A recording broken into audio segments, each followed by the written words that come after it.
at the age of 60 want to contest a position with me while I am 35, then there is an error.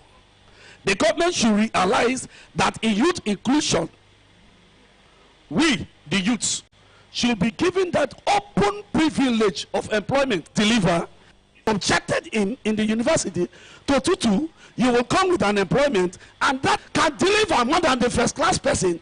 They will not come with an employment with there is another policy in the education sector that is not working, that the least teacher must have NCE.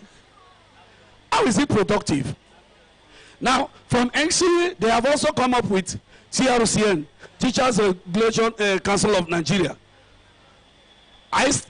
If I study education, which means I am a professional teacher, trained teacher. If somebody studied geology, is a science man, he's not an educationist. After achieving PGDE in education, he should be given a fair opportunity as a full-time educationist, and not to set him aside by separating the level limits of 2. If the other one is in level grade level 8 step 4, the man that studied PGDE geology will now be grade level 8 step 2. These are confusions in the educational sector, which makes some our lecturers, some our teachers to be aggrieved, and they refuse to deliver. That is one. Then on another sector, in the education sector, we have government schools and we have private schools outside. Now the federal government has separated what we call federal government schools. They call them unity schools. They give them a specific date, specific calendar, and give the other state government schools separate curriculum, which is an error. What can we achieve from that? Segregation. And that segregation will move from the classroom to the community and to the society. Then you begin to see, I attended a polytechnic, I have HND. The other person attended University of Ibadan, he has BSc. The other person attended Federal College of Education, and he has a B.Ed. We are not the same. But everybody has a qualification above SSCE. This is educational fraud. The government is causing educational fraud. And as such, they are also making our technical schools in the nation to be downgraded. You go to Federal College of Social Education, technical, you will get there, you will not see facility. The state governments will go and empower their polytechnics. A state will have a polytechnic, government-owned, private sector. They will be funding. It's an error. Please, Nigerian youths are tired of all this economic fraud.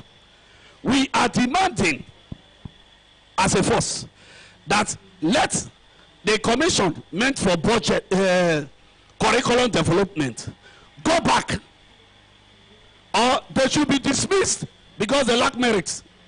They should be dismissed. Let another board be formed for curriculum development from the primary to the secondary to the post-secondary and to the tertiary, so that we will get what is needed.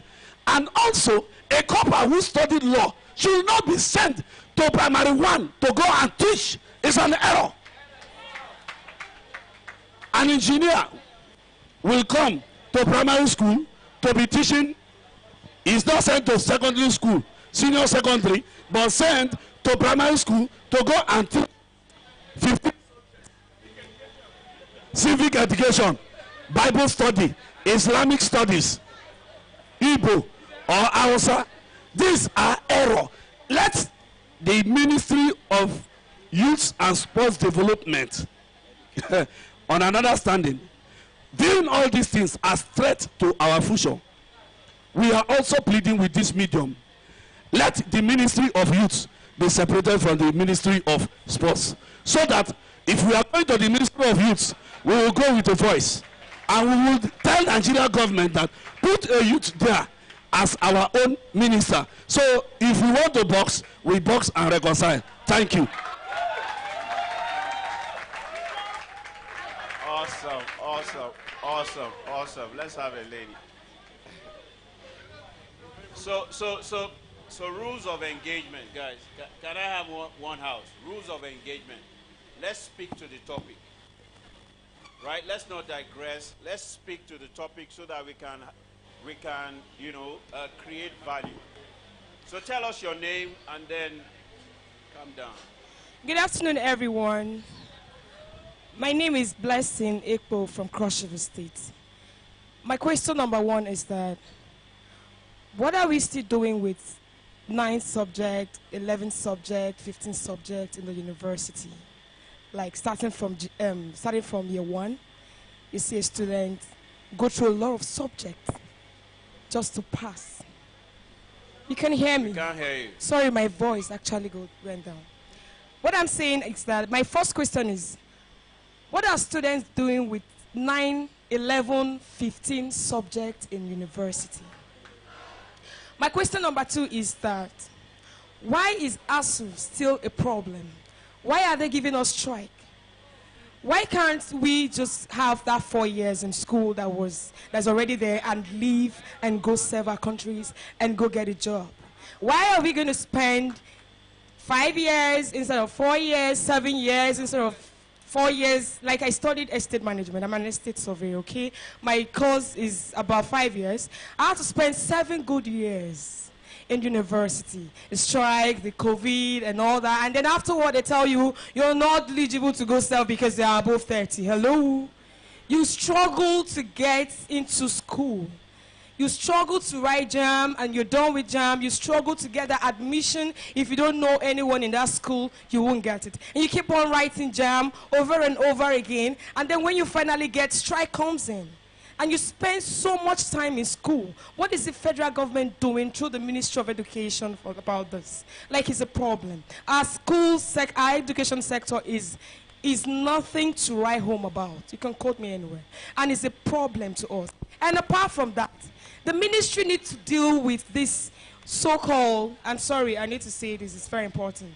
They need to go to universities and as in have a good talk with our lecturers. There is a problem in schools. There are a lot of issues that we can't even go talk to people about. You have issues, frustration in school. Sometimes you feel like you don't want to go further anymore. There's frustration in school. And adding to the fact that the Nigeria we are in today is not even good for a Nigerian youth. Like, we are stressed everywhere. It's not even easy to survive in this country. And then going to the 4 walls of university, you feel like, I felt in year 3, I felt like I should leave school. Because I was having frustration everywhere. Lectures frustrating me, especially when you're beautiful. And you have issues. Yeah, no, I'm serious, but it's true. You have no one to go talk to, no counselor, nobody to go tell your problem. And then you end up failing a lot of issues. Not because you're not beautiful, not because you're not intelligent, but they end up failing you. They tell you, someone told me to my face, no matter how you write, I'll scrutinize your script and fail you. Why? Why? There's a lot going on in universities, and the Ministry of Education needs to do something about this. They need to do something about it. They need to attend to us. We are frustrated, sorry, we are not frustrated right now because I'm out of it. But a lot of people, the jump bites and all that, they feel, oh, I'll just go to school 4 years and I'm out. But hey, you're going to face strike.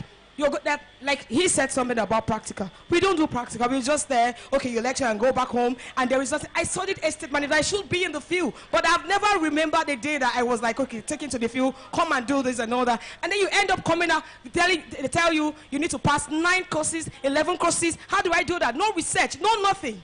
There is no facility, there's no good educational facilities for us to even go through a lot of this. So please, I wish, that's why I left this politics section to come here. I was thinking the minister will be here, because he needs to answer a lot of questions. A lot of questions. But he's not here, it's so unfortunate. But please, the federal government should do something about education sector. It's really important. Thank you so very much.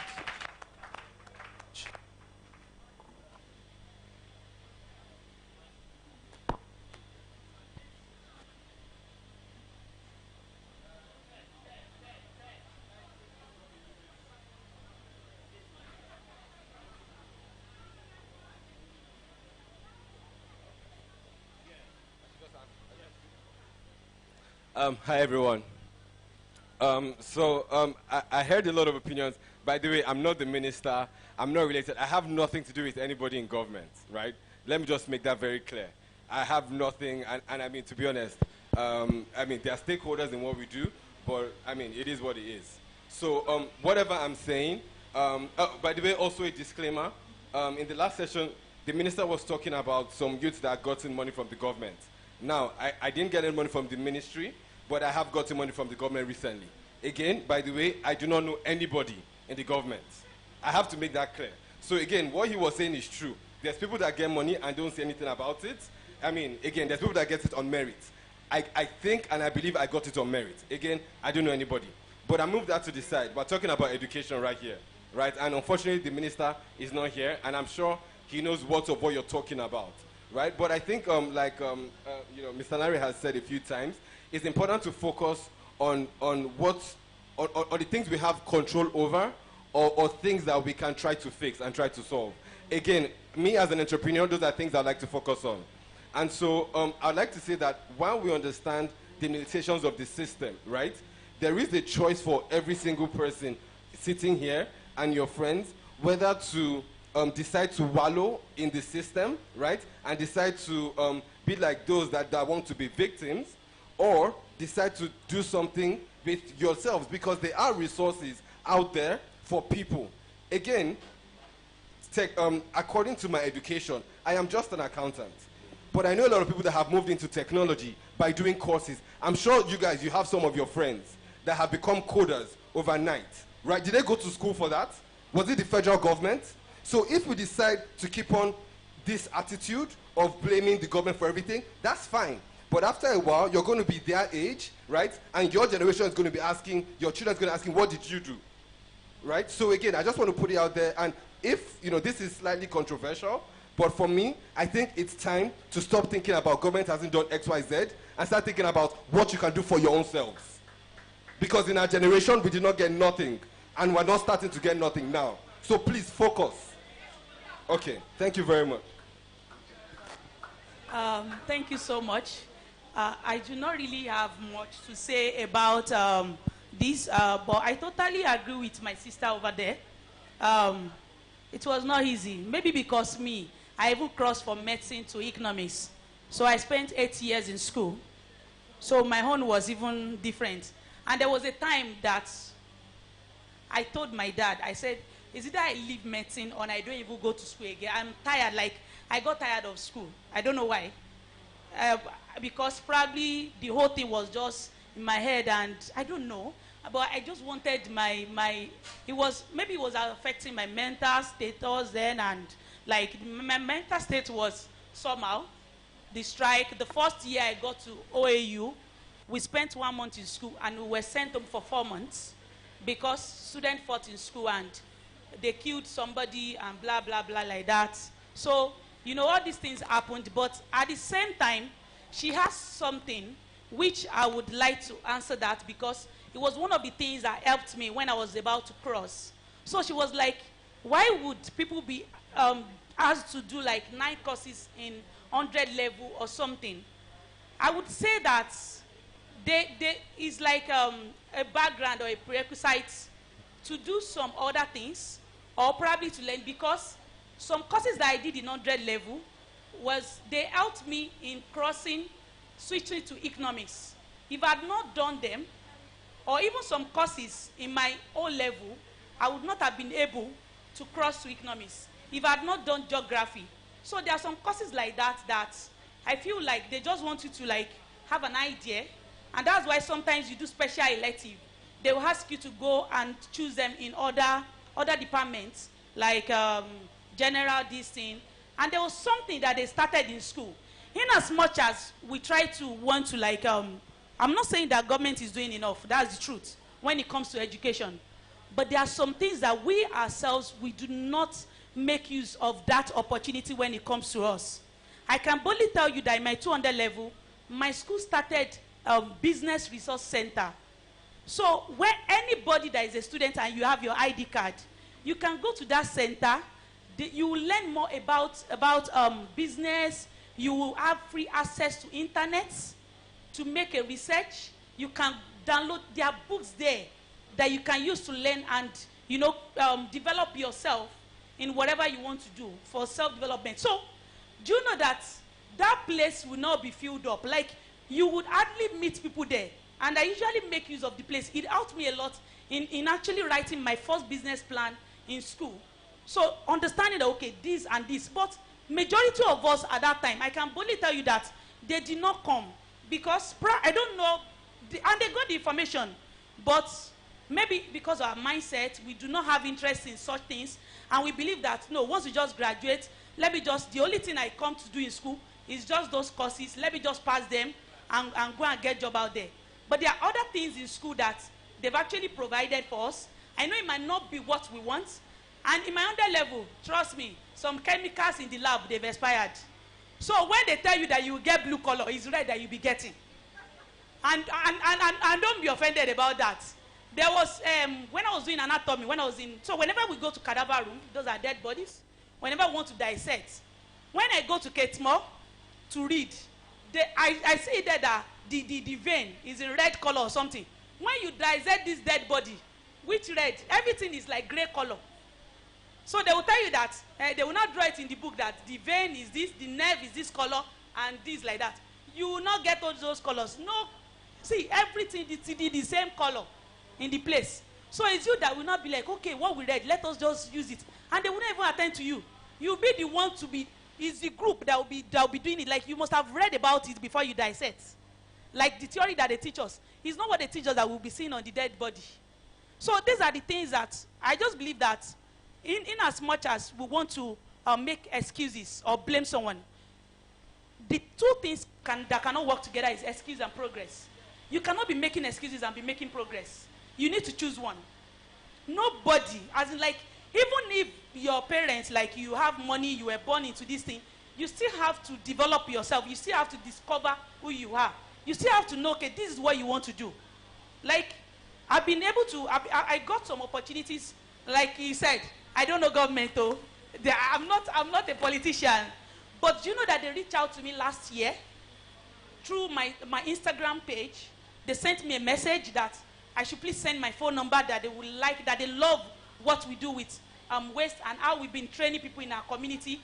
And I was one of the 5 young innovators that was awarded last year at Aso Villa. They sponsored us to Abuja and everything like that. So, like I said, and they gave me, there was this this application, MSME award. Does anybody know about it? MSME. Yes, so if you know about that, they do it every year and they bring out application, whereby you do a short application and you do your 2-minute video. So they've done this year already. You should be preparing for the one of the 2022. So last year, in the middle of that COVID-19, I saw it. I was like, let me just apply for it, which I did. I did my 2-minute video. I made sure that I put in my best. Because I always tell people, when something is competition, don't just do it anyhow. You need to put in your best. Your best must be something you put out there. Not that you just want to do it and you expect results. No. We need a different mindset from the mindset that we use in creating that problem. We need another mindset for the solution. We cannot be using the same mindset that we use in creating those problems to actually create a solution. We need another mindset. And you know that I applied for it, and they called me. They were like, I applied for excellence in creative arts. They now called me. They said that you've been nominated for the overall award. That what I do is actually more than what I applied for. So they now gave me overall award, and I won. It came with a brand new car and some cash prize. So that's, thank you. Well, thank you very much. So, you know, there are a lot of valid points that have been made, and there's a lot of agitation, and rightfully so. So the lady spoke about, you know, the reasons why do we have to take multiple courses in our university. So I'll tell you my own story. So I graduated in 1990 from University of Lagos. I studied civil engineering. And in my first, second, and third years in university, guess what courses, some of the courses that I was taking? I was taking law. I was taking economics. I was taking applied mathematics. And I was taking several English courses. And I'm sure you'll be wondering, why should an engineering student study economics? Why should an engineering student study law? Why should he be doing mathematics and applied mathematics and English? But it is in hindsight now that I appreciate it, because I understand that economics is understanding the psychology of people and how they relate in their society. That's what economics is. Economics is about psychology. And if you do not understand how people think and how their behavior impacts on society, if you become a businessman, you will struggle as a businessman. If you are an entrepreneur, you will struggle. And so in hindsight, I appreciated studying economics. Looking at law, right, when I was practicing, and now that I practice as a behavioral change psychologist, one of the things that I never took lightly, and one of the things that I still don't take lightly, is how you formulate your contracts. Because if you get your contract wrong, right, you may get into trouble. And where did I learn contracting from? It was from the law that I studied in engineering. When we talk about mathematics and English, right, a lot of us see mathematics only from the perspective of mathematics. But what is mathematics, right? Mathematics teaches you how to think logically. And how can you survive in a world that we're in now, competing against artificial intelligence, if you do not develop critical reasoning skills? That is what mathematics does. It helps you develop logical thinking and critical reasoning skills. Now, what about English? If you are not able to articulate your ideas, if you are not able to sell your ideas, if you are not able to communicate effectively, right, you will struggle. So, I could have been asking those questions then. Why am I doing economics? Why am I doing applied mathematics? Why am I doing law? Why am I doing English? But in hindsight now, I look back and I'm grateful and I'm thankful that I did those courses. Now, if we looked at the curriculums, right, it is true that a lot of our curriculum needs to be revisited and we have to change a lot of things. But there is some merit in some of the things that exist. Yes, some things have to change, but we can't completely trash everything that we currently have. Now, it is what we have that has produced the people that we have. Let me get you to understand something, right? So I have a partnership with PwC. I do some work with them. And staff in PwC Nigeria are being poached by PwC UK. Why? Because PwC UK does not have the competencies that the staff in PwC Nigeria currently have. Why is that? Because of Brexit. Why is that? Because the Eastern Europeans and the other Europeans were the ones that had the competencies, and they've come back. And so what is happening now is the fact that there's a lot of Nigerians that are being poached.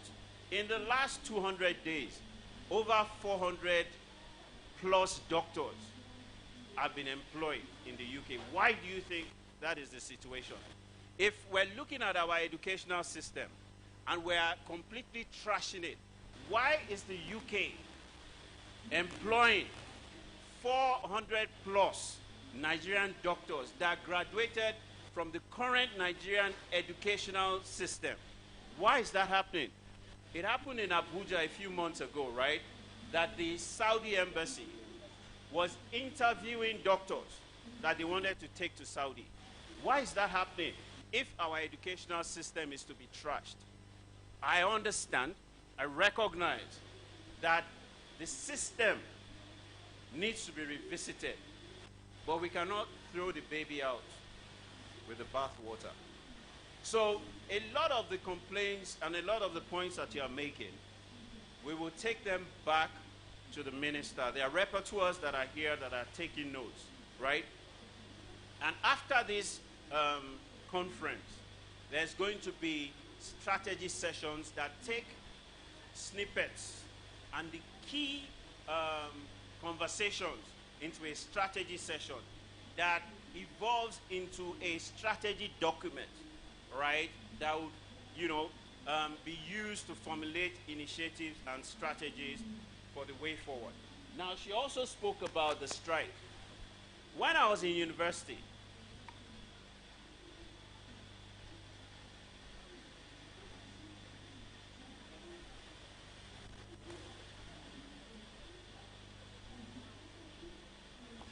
so she spoke about the strike. When I was in university, there were several strikes. So the strikes didn't just start now. Remember, I said I graduated in 1990. How many years ago was that? How many years ago was that? I graduated 31 years ago.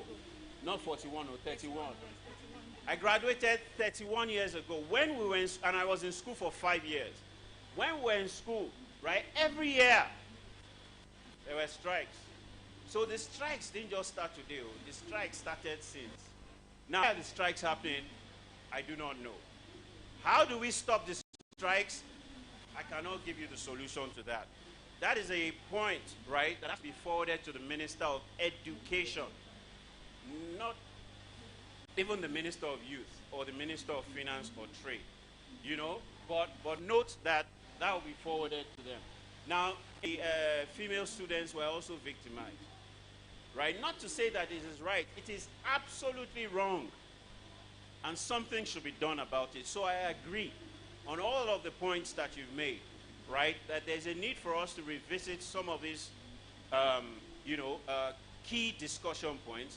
And there's a need for us to correct certain things. So I hear that there is, another lady that either has a question or wants to make a contribution.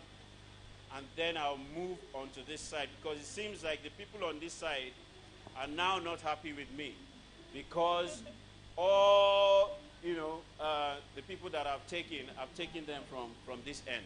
So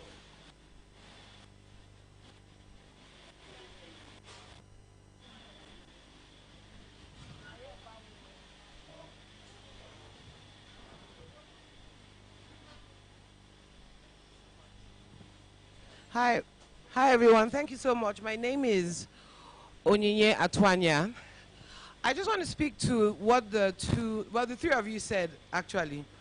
I'm a big advocate of brightening your corner wherever you are, so I understand the power of self-development. But what I need us to understand is not so much as blaming government, it's holding them accountable. And you can hold government accountable and self-develop in parallel, as long as you have the right capacity. Someone mentioned something about we are the ones going to grow older and take on these positions, and then we'll be the ones in power. Yes, so this is why you have to hold people accountable, so that by the time you are there, the footwork, the ground, the foundation, everything is level for you to do the work you have to do. We can't just look to us inside and say, let's self-develop and look away from government and expect that when we are older, things will just automatically set themselves. So I thank you, because you did speak into the lady, and Larry did speak about examples. You brought up examples on how government has helped. I think what we should be sharing here is the tools that young people should look out for. Because, most times, and if you read the body language in the room, when you said using the word blame, blame, blame, they say shutting down. We are not blaming government. We are holding them accountable. And we will continue to hold them accountable till things become right. The same way we as individuals should hold ourselves accountable, because as you rightly said, we are the units in the body of the organizations that do the work. So this is just my contribution is, please don't shut down the youth from holding government accountable. They should continue to, and they should continue to be able to find safe spaces to complain. They may not be able to articulate it in the way you want to receive it, but you should be able to take out what they are saying without making them feel that what they are doing is wrong. Thank you so much, and thank you so much for the opportunity to ask the last minute question. I really appreciate it.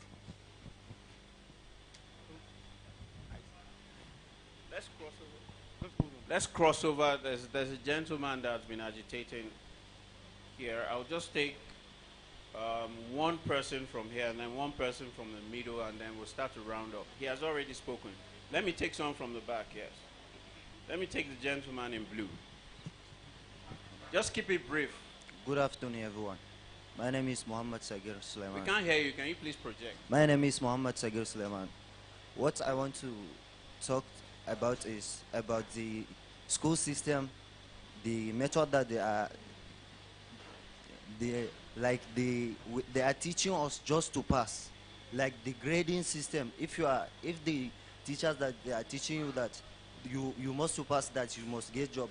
For instance, now if the government want to employ people, they will say that they are looking for first-class graduates and upper credits, while in some cases there are people that are capable of that job more than the people that have a good grade, because some people are just reading to pass. They might not understand what they have studied. So I want this to be addressed. Thank you. Thank you very much. Let me take one more. Let me take the person in front of him. Thank you very much for this opportunity. My name is Diko Tukur. I'm from Katsina State and precisely residing in Kaduna State. And education is important anyway. Everybody knows that education is very, very important, and is the solution to every problem, because with education you can solve so many problems. And I think education is Nigerian solution to Nigerian problem. All the problems that Nigeria have is actually can be solved if the education system is solved. And now, I strongly believe it was also presented that strongly believe the curriculum that we are using in Nigeria needs to be updated, because the problem we have at hand is not being solved by the curriculum that they are using in the education system. Right from the university, the secondary level, on down to the primary level, the education system in the curriculum they are using is outdated curriculum. Because if the system of education cannot be able to solve the problem we have in Nigeria, that means the system is not really yielding something that is very good. And then just like in politics, we have policy makers, we have policy implementers. And so also in education, we have curriculum makers, and we also have curriculum implementers, which are the teachers, of course. And then this education is a system, and it's supposed to produce a product in which you and I can see it, and you and I can make use of it as Nigerians. If you check around us everywhere, most of the things we are using nowadays are being imported from other countries. And these other countries use their education to produce all these things that we're importing. Why can't we, the education system of Nigeria, make the curriculum to be in such a way that we can come up with a product, not only a system? Because we have a fresh graduate here, and all of them are with full capacities, different potentials, different talents, but we don't have the system, and we cannot be able to make it to be a product, so that we can be able to make up, come up with all these technological advancements, produce phones, produce all these vehicles around us, all the things we need in Nigeria. Please, we should minimize the importation and then improve our education system so that we can create a product, not only a process. Thank you. Thank you very much. So I'll take the gentleman that his hand is up in the middle, in the back, in the middle row. Good afternoon, everybody. Please permit me to stand on existing protocols. My name is John Nature. I want to talk about something I'm actually very passionate about that concerns our educational system. It's in relation to mental health. Now, according to the World Health Organizations, 1 in 6 adolescents has one form of mental health issue or the other. Now, I have done a bit of a research using developed nations as my case study, and I discovered that in some of these nations, we actually have a system that provides for a counselor or a therapist for school children. Now, I grew up in an environment where I was not able to talk about some very, very sensitive issues. And at a point in time, I got to talk to some people, and I got to know how much a lot of people are very close to suicide because of the rates of depression and other things. Now, it may come as a surprise, but America as a nation has had more than 10 presidents with one form of mental disability or the other. Sociopathy, psychopathy, and the rest. Now, these are all clinical disorders. But then there is a system that provides for these people to be able to talk about their deepest fears and channel it properly, because these things are managed properly. A lot of Nigerian youths today are walking around with anger, are walking around with pain. And these are the same people you want to give power to.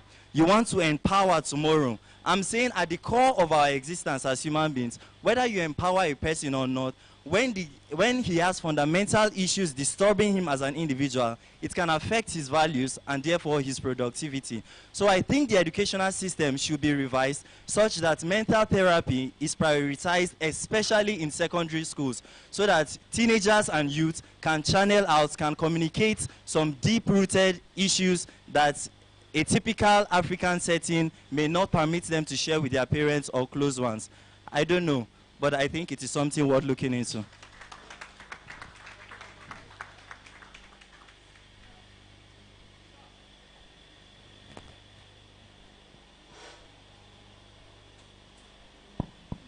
Thank you very much. You know, our time is far spent, and there's another panel coming up immediately after this one. So I'd like to pass the mic to my co-panelists to just, in 1 minute, round up. And then we'll round up this panel. So, Adeja.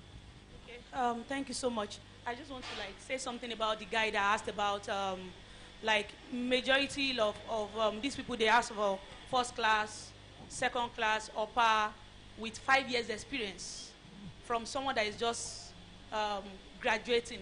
Where will you even get the experience? As it you know, sometimes you just look at it and be like, this criteria, this thing that they are looking for, I don't have the requirements. But you know that you are capable if you are given a chance to do that thing. But one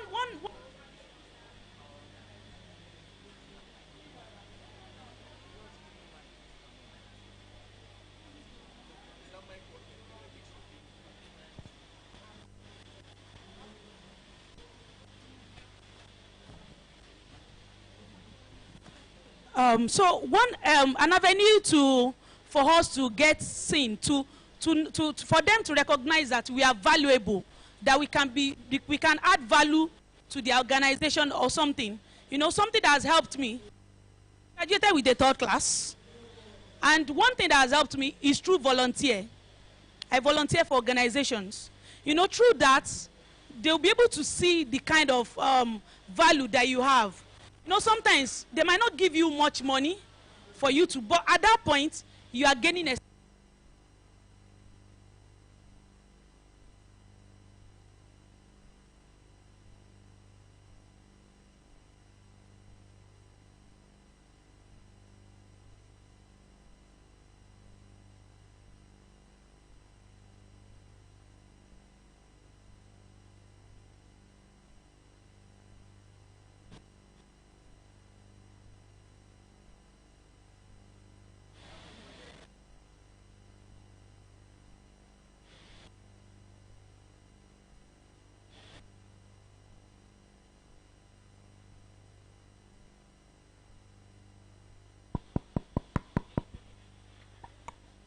Yeah, thank you very much for that.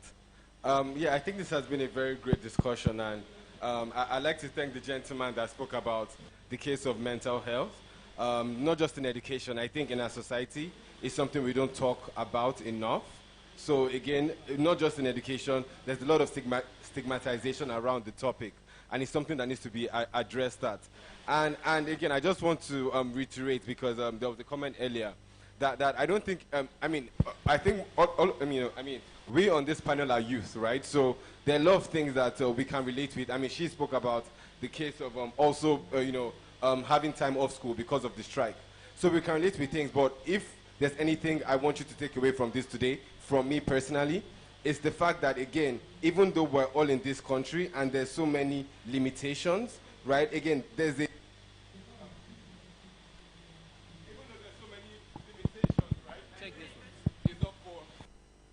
I think it's up for everybody, right, to within yourselves, develop yourselves personally, right? So, again, there's courses out there, there's applications out there that can help you. I mean, a lot of going into the marketplace. It's not necessarily about what you studied, it's about the things you've done after that. So it's not trying to not hold government responsible, it's trying to be responsible for ourselves. And I think that's the most important thing. Thank you very much. So thank you very much, everyone. We'll just round up. There is an empowerment program that is happening after the next panel, ends. Yeah, there's an empowerment program. If you want to learn how to develop games, right? And gaming is big time.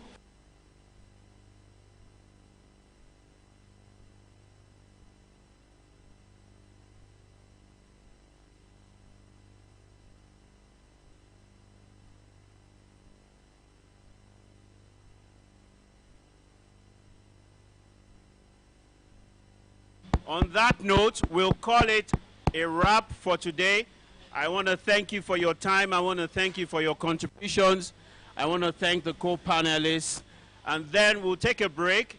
And then after that break, you would also be required to sit in for the next panel discussion. Thank you very much.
Hello, everyone. Hello. Lunch is served. However, lunch is at the velodrome, and we want you to be here. Yes, we want you to still remain here. In terms of, if you go, you have to come back. But they are trying to see how to make arrangement for vehicles to convey you, all of you. New battery will carry there and come. Where you want change battery?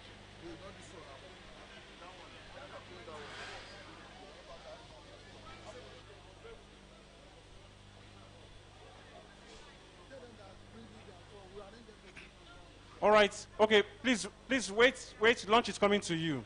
Please wait.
Hello, everyone. Hello, can I have your attention, please? All right, so while we wait for lunch to be brought here, I would like to inform us that by 2 o'clock, the next session will kick off. While we are seated, lunch will be served to us, so there will be no need for us to stand up and queue for anything. So please bear with us. But by 2, the next session kicks off.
Hello.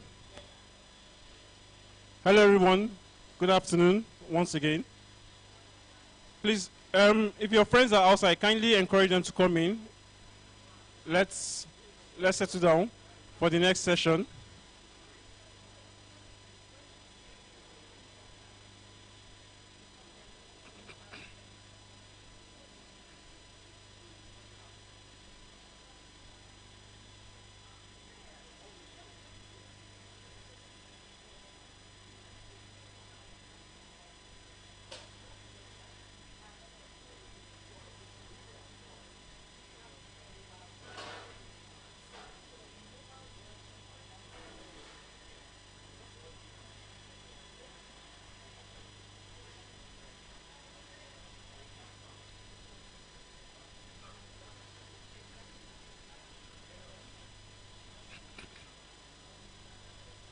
Please, members of NYC, kindly call your colleagues who are outside to come in.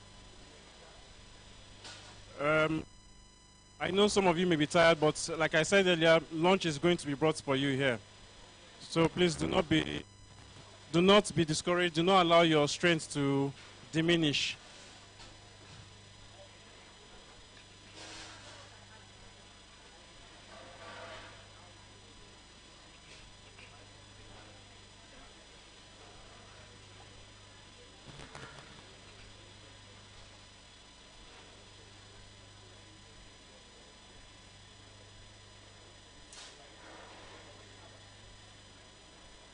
So we're still discussing along the thematic area of education, innovation, and technology for youth development. And we're still following a train of thought.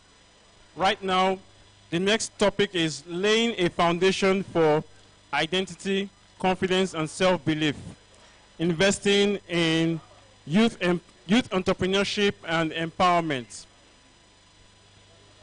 I know it's almost going to be easy for members of the NYSC or core members to want to relate with this, considering the fact that after this phase of your life, you'll be moving out, to get employment and focus on other things that affect you. Some of you will want to even set up your own companies. Now, so there's the question of how do you attain self-belief? How do you lay that foundation for confidence? How can you make presentations in front of top executives? For example, these are just to jog your mind. How do you lay that foundation to make a presentation to executives and be confident while doing such? And to discuss this further, we have our moderator, Mrs.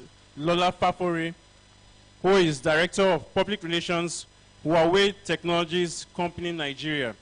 And I'm sure a couple of us are familiar with that name, with that company, which is a global technology brand. And she'll be guiding the conversation along the lines of laying a foundation for identity, confidence, and self-belief. And she has a rich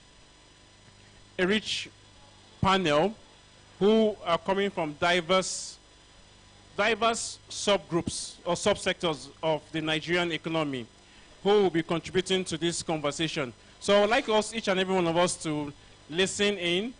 When it's time for the Q&A session, ask your questions as much as you can. Please be straight to the point. Be very brief with your questions when it gets to that point. And if you have contributions, also indicate that it's a contribution that you're making, so that we do not, so that we follow a train of thought as directed or as guided by our moderator. So please put our hands together for Mrs. Lola Fafori. We can all do better, please. Come on. Come on. Thank you very much, Mr. Hello? Okay, very well. Good afternoon, everyone. It's be here and to also to moderate with a very important and elite panelists who have come from diverse industry to discuss and explain one or two patterns of our behavior that actually can affect our success and our productivity in our life of occupation. Anyway, my name still remains Nihilala Fafari, the Director of Public Relations, Nigeria, Huawei, Nigeria. So we'll be laying foundation on self-identity, self-confidence, and also your self-belief. These are topics that are quite rare, but they're very, very integral part of us. And I'm actually going to call on my panelists from different industry. So I'm going to call on, I have here with me Mrs. Elizabeth Okogo. She is the CEO of Show with a Z, Innovation. Please give her a round of applause as she approaches the stage. Okay, there she comes. All right. I also have here with me Mr. Oludamola Adebowale, the founder of Ashiri Magazine. Please give him a round of applause too. Where is he? Okay, he's approaching. And we have Mr. Uche Aniche. He's a co-founder of SSE Angel Network. Where are you? Okay, he's coming. Please make it quite noticeable. Please give him a round of applause. I also have here with me Mrs. Yetunde Bankole Bernard, the YBB company. Very interesting lady. Thank you. And then I have, yes, Mr. Ayola Dawodu, the CEO of Kite Technologies. I hope I pronounced it. Zkite, thank you. All right. Okay, so these are my panelists for today, and we will be discussing extensively based on the topic we have actually mentioned earlier: self-identity, self-confidence, your self-belief. Your identity is very, very important. Without an identity, you can never be a part of any society or even a group. I have the saying here with me from Henry Ford. He said, whether you think you can or whether you think you can't, you are right. It's based on your belief. So we are going to discuss more about that. Now, there's so many important factors that tend to actually contribute to our identity, which eventually leads to what we can offer. And that is both internal and external factors. When talking about your internal, we're talking about who you are, your belief, what you're made up of internally, your assurance, your self-esteem, which is very key. I think in the last session, there was a couple that talked about the mental states, which is very important. And I'm sure most of you have heard about suicide, people committing suicide, even in their teenage years, 20s, 30s. It's something that is very key in the society that we live here today. And it's also important for you to know who you are, where you come from. You are a Nigerian. You are a copper. You are a youth. That is something that signifies that you belong to a particular group. And we have also seen what the side effect of not knowing who you really are has also affected the society we have today globally. It's not just in Nigeria, but all over the world. Suicide, occultism, so many things, sexual abuse, and the rest. So we're going to talk about this in very intrinsic way. So I'm going to start with Mrs. Uche, am I right? Madam, you right? Yeah. Okay, so I would like to tell the audience the name about your company and what you're really into. So that's going to be the first part of our question. Thank you. Hello, everyone. My name is Elizabeth Okogo. I'm the founder of Innovation Sports. I'm a sports consultant. I'm also a teacher. I teach in schools, regardless of my 9 to 5, but I go into schools to teach kids. I'm a physical literacy instructor. Thank you. Hello, good afternoon, everyone. Good afternoon, everyone. I thought we were sleeping at 1 minute. My name is Oludamola Adebowale. I run a platform called Ashiri Magazine, which is a digital repository of Nigerian history, I'm a culture and art writer with the Guardian Life. I'm a researcher, I'm a curator, then I'm also a cultural activist. All right. Okay.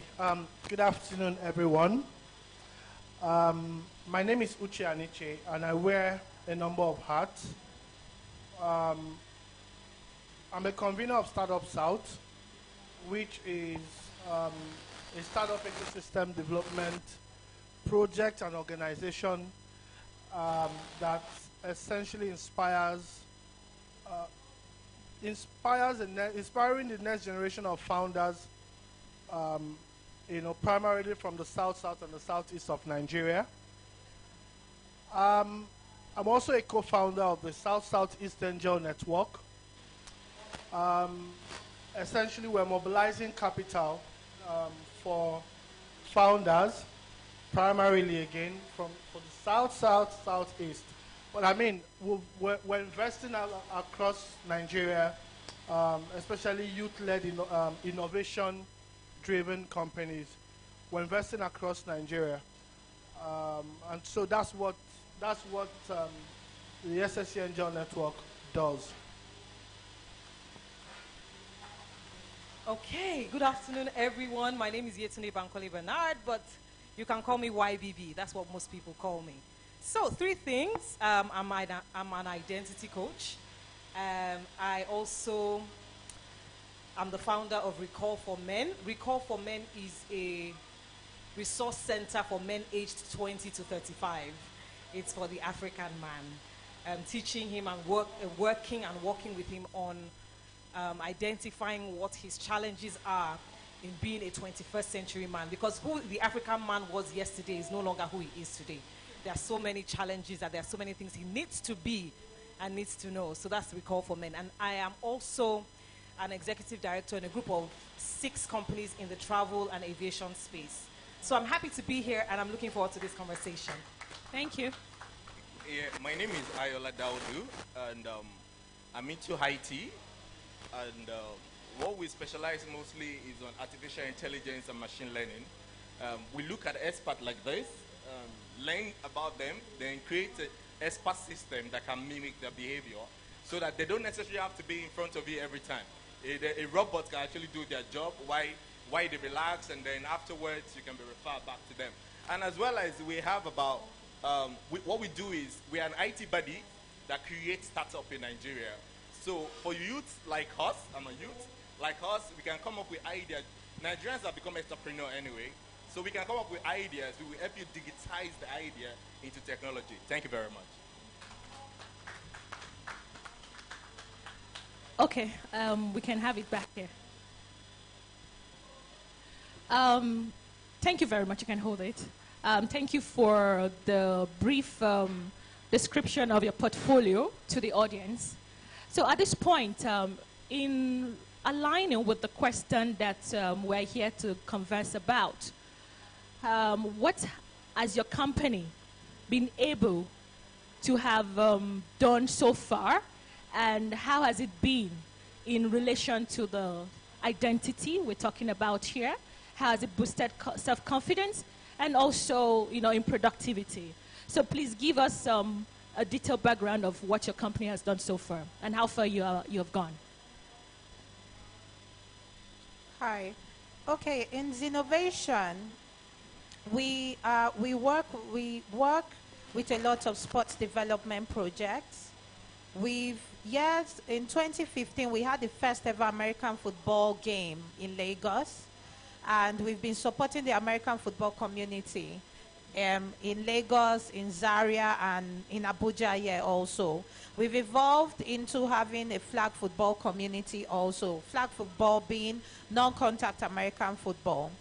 We've also gone into helping children find their pathways in sports. Then in schools, we had to now get into the education space, because education is the major contributor of sports participants. So in the education space, we've come to realize, I'm going to define something quickly. Physical literacy is you understanding why you need to be physically active. And there are 4 pillars of physical literacy, being skill, competence, motivation, and there's one last one, motivation and confidence. These 3 pillars interrelate. If a child understands, if you teach a child a skill, you've built their confidence because they know more about that thing. So concerning self-belief, we believe we've gone into schools to teach children how to apply physical activity to life, how to apply as basic as, can you jump, which we teach, it's called the fundamental movement skills. Some of us assume in fundamental movement skills, we teach children how to jump, how to kick, the basics of those things. And the fundamental movement skills are components to build a sport. Football is not only known for kicking. No, there are multiple skills you need to become a good footballer. So we teach the children the basics. By the time we teach you the basics, training 101, you can now build confidence to take it to another level. So that's our own contribution towards self-belief. Being able to know that, start by teaching the child. And from teaching the child has that confidence to go into other things. Thank you. Well, thank you very much. Yeah, Mr. Shiri. Damola. All right. Good afternoon, everyone, again. So, with Ashiri Magazine, let me start by saying this. When I started Ashiri Magazine, the objective was not just to teach or allow people to understand the very core of Nigerian history, but at the same time to understand the fact that without we knowing our history or where we come from as Nigerians, as Africans, we can't really go anywhere. So it started from a place of, I need to solve a problem. I grew up in a setting whereby, we were taught history back in school, as not as comprehensive as what we do at Ashiri, because then, we had the history of Mungo Park and Lord Lugard and, some of these colonial principles in different spheres. But if I should talk about Lord Lugard right now or Mungo Park, there is nothing good about those guys or what they did in terms of trying to conquer or discover what would later become Nigeria. A lot of them had sadistic behavior, they were rapists and abusers and stuff. But yes, we grew up in a country whereby we grew up knowing them as heroes or technically founding fathers. So Ashiri came up from the perspective of the fact that we need to understand and learn our history, not just as an educational tool, but also as a social developmental tool in understanding our very core as Nigerians. As a Yoruba man, as an Hausa man, as an Igbo man, you have no idea of where you come from or who your, in quote, ancestors or your people are. And you go outside Nigeria and somebody is treating you like crap, like you have to wait in line. Then all these people who are supposedly first-class citizens will move in front and you're back. It's not supposed to be so. If you understand the very core of your identity, the very core of your essence, you are as equal as the next man standing beside you. You are as equal as the next person standing beside you. There was a conference I went for a couple of years ago, and we were just waiting in line, and immediately security people were coming in like, the governor is coming, the president is coming. I will stay here and the governor will walk out and I will greet him. As far as I'm concerned, he's a public servant. I should have access to my governor or my local government chairman and speak with them freely. Not the kind of respect shouldn't come from a place of fear. It should come from a place of service and understand the fact that this man is here because he's meant to represent my cause.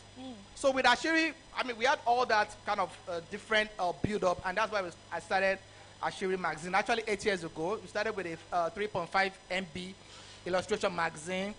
And over the year, when I was done with that, and we had like great editions, we had collaboration with the Spanish and Russian embassy in translating it and spreading it outside the country. But it got to that stage, I said, I need to start looking at the very core of digitization of our history. I started going into archival footages and very rare footages. I'm saying we have images and documents that have spanned back, say, 120, 140, 150 years of Nigerian history. Wow. Also with videos. So we started doing that, and we opened a social media platform, we opened website, and for me, starting Ashiri, I had to come up with a 50-year plan to understand how far this will go. Because I understand the fact that, yeah, you can teach history, but also the future itself will present so many opportunities whereby you can also innovate and spin around what you are doing. I mean, a couple of years ago, you can teach people, for you to teach people, you need to buy books and stuff and do all this chalk and stuff. But now you have apps and you have augmented reality and you have hologram and what sort of newest technology that will enable education as a very greater means of teaching people. So we had those plans, and I mean, we are still working on some of our plans, and yeah, we started Ashiri, and for over the last 8 years, we've done a lot of engagement in and outside Nigeria. We've done a lot of participation in terms of fine-tuning documentation of Nigerian history in different quarters. We worked with the government, we work with private and public institutes, but the most importantly is like we have a very strong army of people that we educate and constantly teach them on Nigerian history. We do an average of, like, if I'm not mistaken, 2.8 million impressions every day on our various platforms. And the objective is not just to also understand history, but also come to a point where we can discuss Nigerian history from a very healthy perspective. So most time when I put up stops on Nigerian history, on maybe the Civil War, maybe the first coup and killings, and you see people are very agitated unnecessarily. And that's the problem with Nigeria. We've had issues over the years that we've not discussed, and we keep sweeping this issue under the carpet. And in the next 10 years, in the next 20 years, somebody will come with a conspiracy theory about this history, and that will be that somebody's history. That will be the history a lot of people will follow, because we've not actually documented anything. We didn't actually discuss this history. We swept it under the carpet, and we are growing people who have no conscious or very flexible approach to understanding why this thing happened, and they can, I mean, for them to actually discuss it from a very free-minded perspective. So that's what we've done with the Ashiri platform, and over the last 8 years, so we've actually hosted a couple of cultural and art exhibition events where we teach people and educate people on Nigerian history. 4 years ago, we were on radio discussing history and folklore and what have you not, and you now learn to understand that the diversity of who we are as Nigerians should be should be a bedrock for development, not a bedrock to disintegrate who we are as Nigerians. So that's where we are, that's where we stand from. The objective is to educate, inform, and give knowledge as much as we can. All right, thank you very much.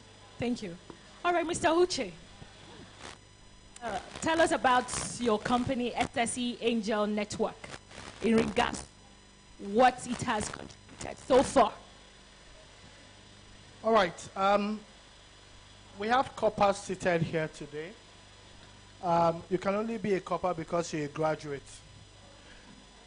Every year, Nigeria graduates an average of 3 million young people from our universities, across all our universities. On average, 3 million, right? What that means is that every year we graduate about 3 million people that should become workers, that need employment. So we're supposed to be creating, at the minimum, 3 million employment yearly. But the reality on ground is we already know the stark reality on ground, right? That we do not, I doubt if we create up to 200,000 jobs yearly, right? I heard my brother say that we're entrepreneurs, you know, when he was doing his introduction, and I smiled. So yes, we're entrepreneurs, and but I think that we're entrepreneurs that need to relearn what it means to be entrepreneurial, because we can't be entrepreneurs that can create jobs for young people that are coming up. So, what does SSC Angels do? Before I get to that, for you to be a proper entrepreneur, you probably need, there are a couple of things that needs to be in place. One is that you are solving a problem. You're solving a problem, and that you're solving a problem that exists for a market, which is an audience, right? And then, when you cross those hurdles, then you need support. You need funding.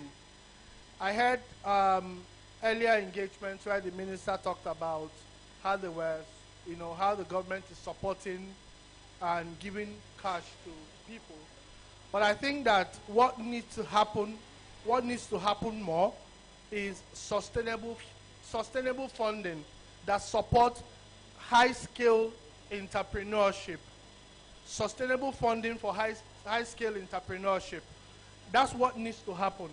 And that's the gap that SSC Angel is trying to close. We're trying to close that gap, providing sustainable funding for high-scale entrepreneurs, okay? People building high-scale ventures.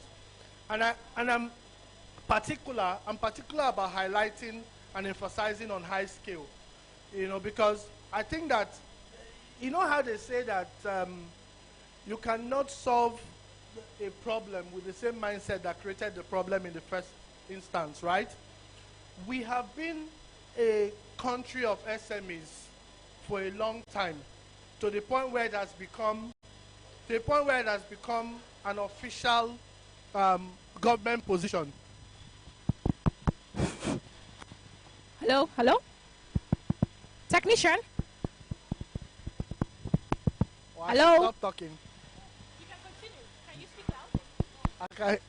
Should I stop talking? Hello?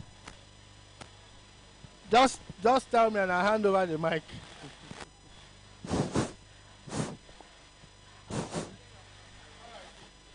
Continue. Don't worry.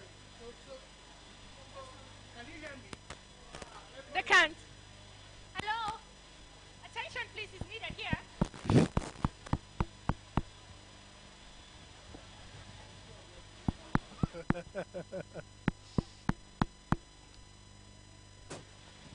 Okay. Can everybody hear me? You can.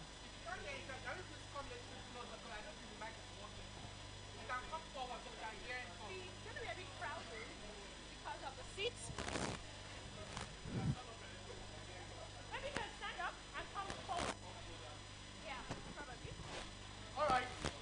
Can you hear me? Can you hear me? Okay. So I was trying to say that we need to redefine what we call entrepreneurship in this country, because if we're going to solve our problems, then we need to change the mindset. Okay? We cannot solve our problems.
you repeat it. I can say the things again. Okay, all right, no problem.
So what do we do? Which mic? Hello. What happened to? Okay, thank you very much. Oh, thank you. Just after you were done. Okay, so I'm going to hand over this microphone to Madam YBB to please also give us one or two objectives. Okay, I was looking forward to standing and, elevating my voice, and then the mic came back on. I was going to, just take the floor and take it away. Okay, guys, let's just cut all of this drama, and I'm going to just go straight to why you're here today. I know that I'm told to say what, my company does and all of that, but I think it's beyond that. I think it's about why the identity concept is why we are here. And when I say here, I mean on this planet, on this space. So if you, like where you are right now, if you really don't, if you are really not feeling why you are here, I don't see why you are here. I think that we need to get to a point where our own lives begin to matter to us, in the sense that we need to have a reason for existing. Why do the people that like me, why do they like me? Why am I friends with this person? Why am I in this relationship? Why am I going here? Why do I want to do the things I want to do? I think that the major challenge with us as humans is that we have not identified our reason. And so that's why we are unfulfilled in different places. That's why we are struggling in relationships. That's why we are struggling on jobs. That's why we are arguing and fighting and grumbling, because we have not decided by ourselves, what do I really want? What do I really want out of this life in the first place? And you know what? It's okay to want money. So people that tell you things like, I'm not in it for the money, but you are in it for the money. You are there, it's because of money. And it's okay. I think we need to start identifying who we are and what we really want from this world. So what do? I'm an identity coach. I work with you as you are. What are your skills, your talents, abilities, giftings? How do you deliver on these things such that every time you are called upon, you show up as yourself? And when you show up as yourself, you take it away, meaning that nothing else matters. So every time you get an opportunity, you show up and you take that opportunity, you seize it as it is. So when we talk about things like government, education, there's too much wahala in this world. There's too much drama in the world. You need to make sure that anytime you are called upon, you deliver. How do you do that? You need to identify, who am I? What do I stand for? What is important to me? What is my unique selling point? What is unique about being me? If I call two people now and I say, what is your unique selling point? What is unique about being you? I don't want to hear things like, I make people laugh. I'm good with people. That's not enough. Everybody can be good with people. You need to by yourself, sit down by yourself, introspect and decide. Okay, and you know how to find these things? It's from feedback. Ask the people that are close to you, the people that are your friends. Why are you friends with me? Tell me. What do I deliver? What do I bring? You know why? So that you can take that thing and replicate it. You take that thing and replicate it in multiple ways that it begins to deliver for you. That is the purpose of identity. If you are not able to identify what your talents, your skills, your giftings, your abilities are, what stands you out from the next person? See, the world does not reward you for your similarities. The world rewards you for your difference. If we are all the same, then what's the point? If we all bring the same thing to the table, then what's the point? If this man doesn't tell me, oh, I'm here because, you know, I am into history and culture, I do this, and I look at him and I think, okay, I need this. If you're not even able to describe yourself, they call you, tell me about yourself. You say, I mean, I've done multiple interviews with people, and tell me about yourself. They say, I am this, I graduated in this. I can see all of that on your CV. What is your unique selling point? Who are you? What do you stand for? When the chips are down, when everything is stripped from you, all you have is yourself. See, all these things are clothes, all these things, packaging. When you are stripped and you are just by yourself, what can you deliver? That's what we're here for.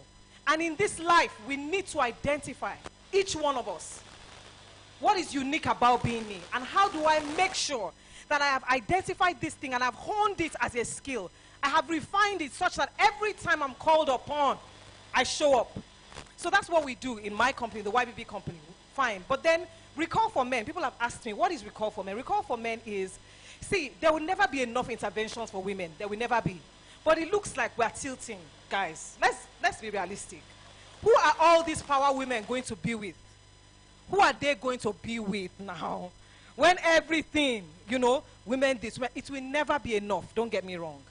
But we also need to understand that the African man is not who he was yesterday. Who are you as the African man today?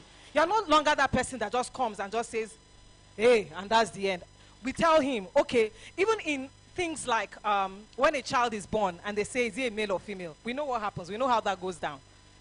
But then what happens at the end of the day? He is pampered, and then one day he just wakes up and they just start asking him for money.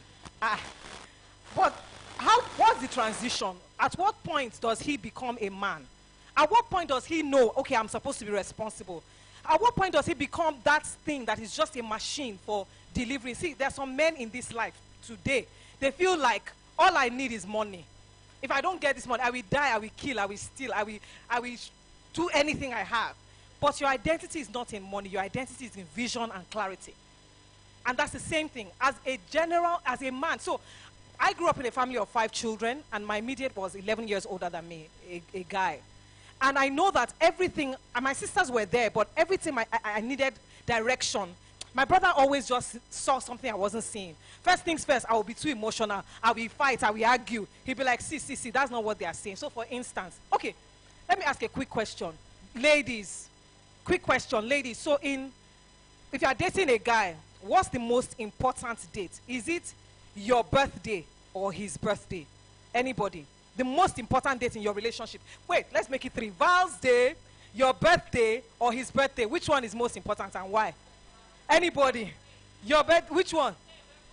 Your birthday, Abby? Your birthday is the most important one. Okay, so that's what I said to my brother, and he said, no, his own. I said, why? He said, because if you are not with him on his birthday, you are the side chick.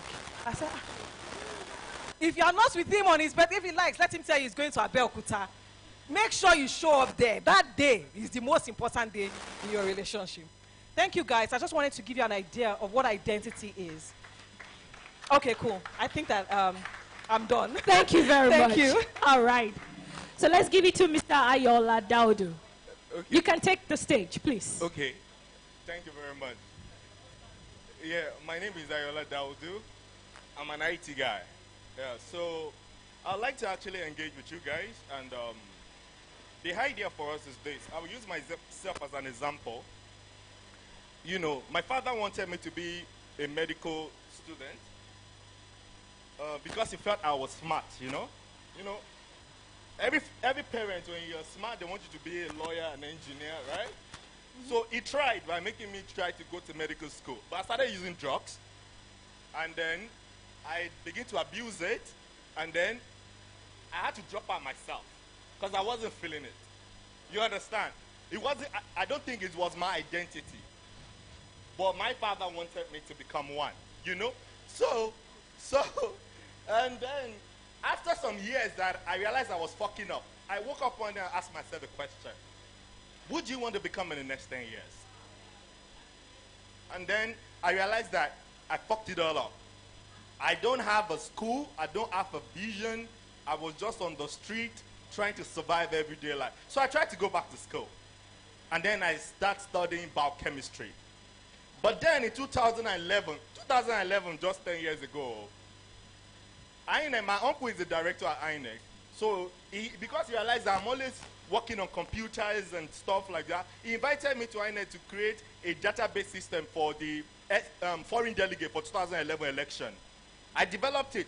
And then his boss then, like, oh, the person who developed this must be an IT guy. I said, no, he's studying biochemistry in Abuja. The guy said, the woman said, why? He's this good, so what's he doing here? And then she said, why did he go for computer science? Imagine, I started computer science about 10 years ago.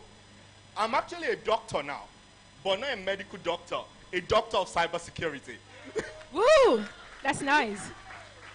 Yeah, and in this world that I'm in, trust me, I think this is my world. Because I'm so comfortable. If you know me, you know I can, the greatest magic in technology, I can bring it out to you. We developed the app for this event in less than 24 hours. The current app they are using to live stream all of this event, we developed in less than 24 hours. So, my brothers there, you can do all things. It's just by, my brothers and sisters, sorry. We can do all things just by actually identifying ourselves.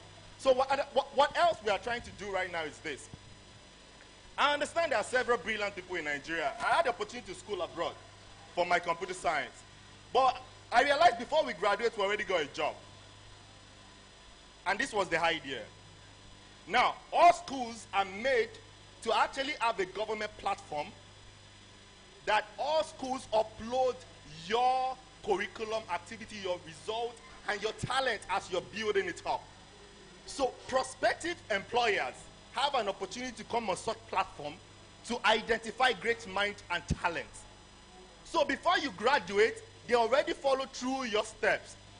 And then they call you in for an intern. So all of the intern you want to do, it's a company that will invite you in. They try to see your talent across your 100 level, 200 level, 300 level, and then they call you in for intern. So by the end of your intern, they know you are very good. They give you a job. By the time you get back to school, you are telling your mates, I have a job.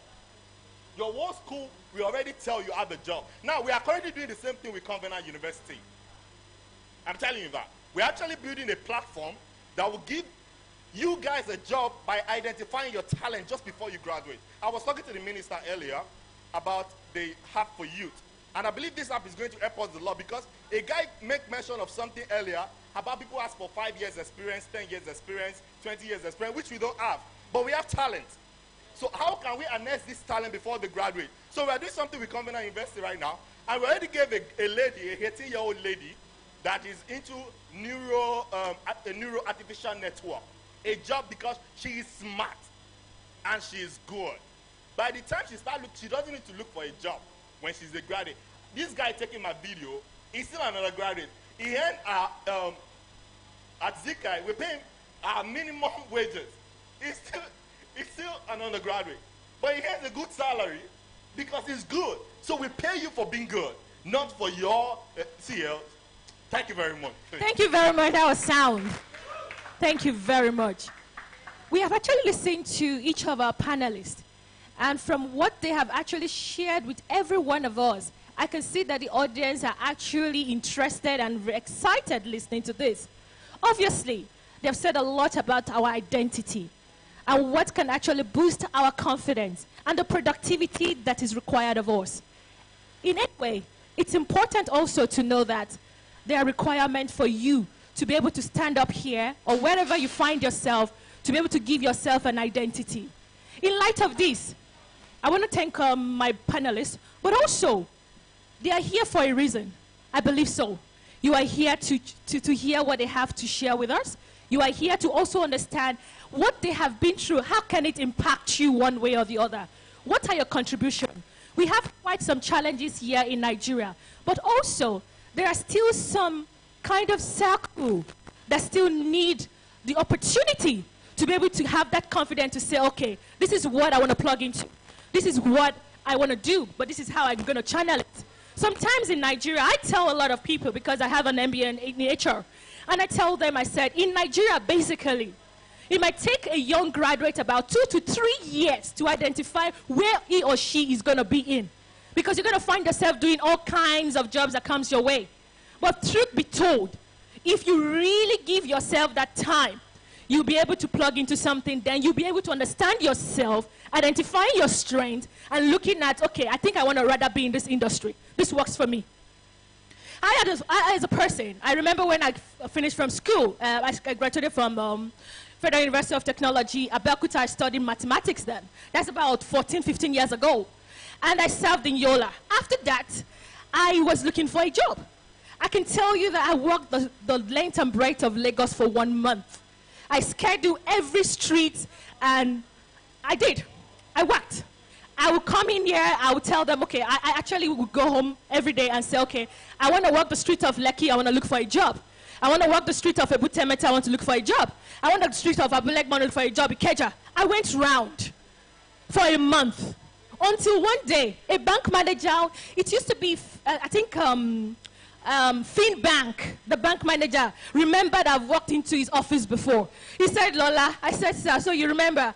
I said, I don't even remember I came here. He said, let me tell you, bank job is not good for you. I'm like, no, I want this job at all means. But let me tell you something. It doesn't really matter where you are right now. It doesn't matter the situation you have found yourself. But what matters is the fact that you are in an age and time whereby technology has come to stay. You have the tool in your hands. You have data. What are you using your data for? What are you using the social media for? The platform is what will take you beyond your expectation. I'm telling you. But at this point, I don't want to go much into that. So because we need to round up, and I actually want to talk to each of my panelists, please, at this point, what do you think can actually be very practical for our audience, and how will what you're sharing really take them beyond where they are? Because when we see you next time, maybe in a year or so, we want to actually see that you're quite productive and something has actually hit you here today, and then you're going home with something, and then you also replicate the same for people coming, behind you. Thank you very much. All right. Okay, I think I would like to say, are we to stand up again? Okay, so I would like to say that I know we've all come here and the usual format is the government should, somebody should. But I'm going to tell you that the journey starts with you. Discover yourself. How do you discover yourself? I need you to take it very serious. When you discover yourself, you know your limitations. You need to know your limitations. Just, sorry, the gentleman down there, when he was talking, everything he was saying in my head, I was like, I should go and learn coding. After this, let me go and check something, because this guy's looking fresh, money, things like that. But I already know myself. I know my limitations. He's doing what he can do. But the way you can look at it, I'm being very honest with you. Social media is here to stay. It's not going anywhere. It's only going to evolve. But don't let it mess with you. Don't let it tell you who you are not. I'm telling you, there's this whole self-love going around. Be very, very careful. Know yourself. Don't unfollow people that make you feel less of yourself. Not because you don't like them, but because of the impact it has on you. So discover yourself. Know your limitations. And when you know your limitations, like she said, please match it with what you want to do. If you are the type of person that you like to sleep, I'm sorry. If you like to sleep, I like to sleep. I personally like to sleep. And I told myself at a point, my mother used to say, then you sleep, do you? But I told myself, at a point in my career, I must have a spot in my office I can lie down and raise my legs and sleep. So start working on what works for you. I tell people, if you want to get my attention, do it this way. That works for me. So know your limitations and let it work for you. And let it know, look for a job that works that way. I'm not saying that be rigid, but I'm saying that don't do what by default it will inconvenience you. It will distort you staying there for a long period. Do what makes you happy. Thank you.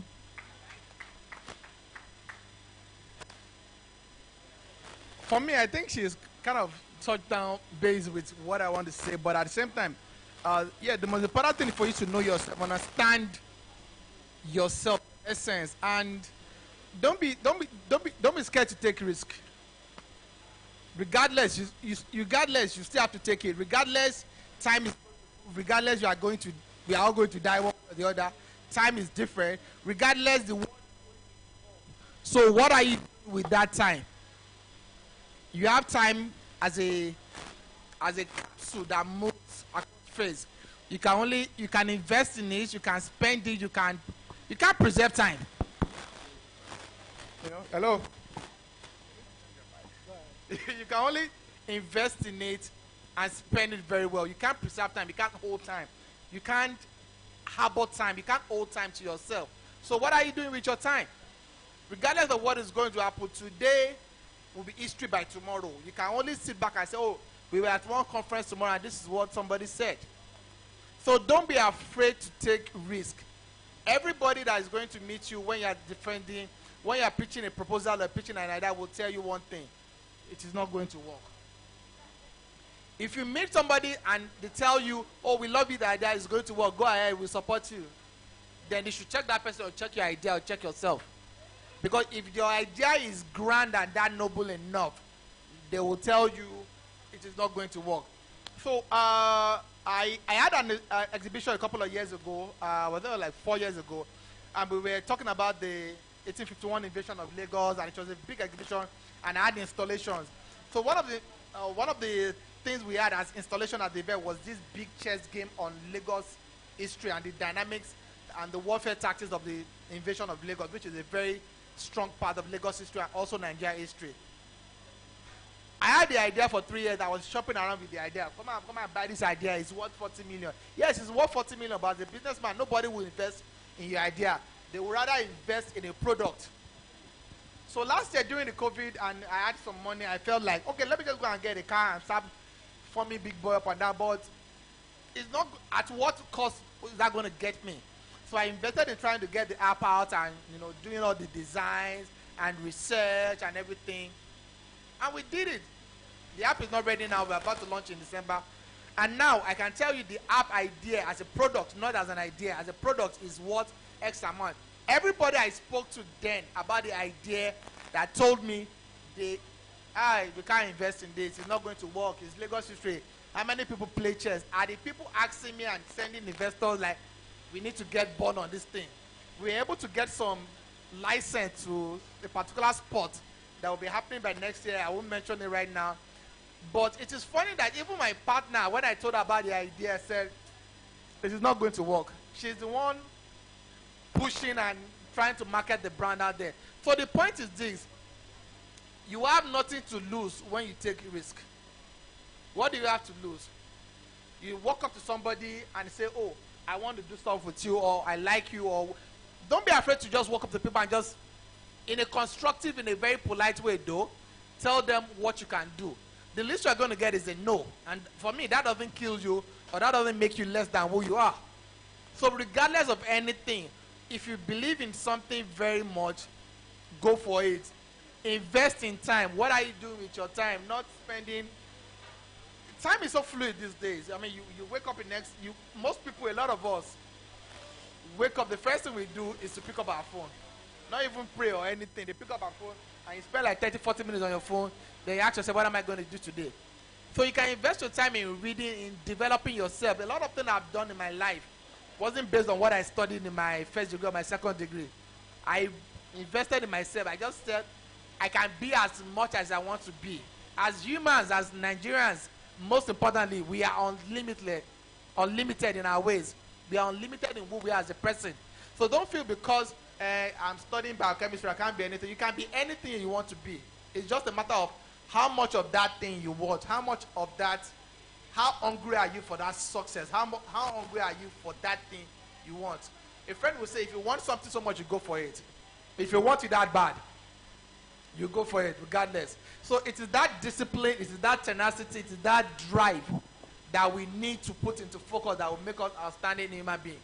If you feel like you are comfortable with your life and you're comfortable with who you are as a person, you are comfortable with who you are and who you want to be in the next future, yes, you can just sit back and relax and chill and, with zero drive.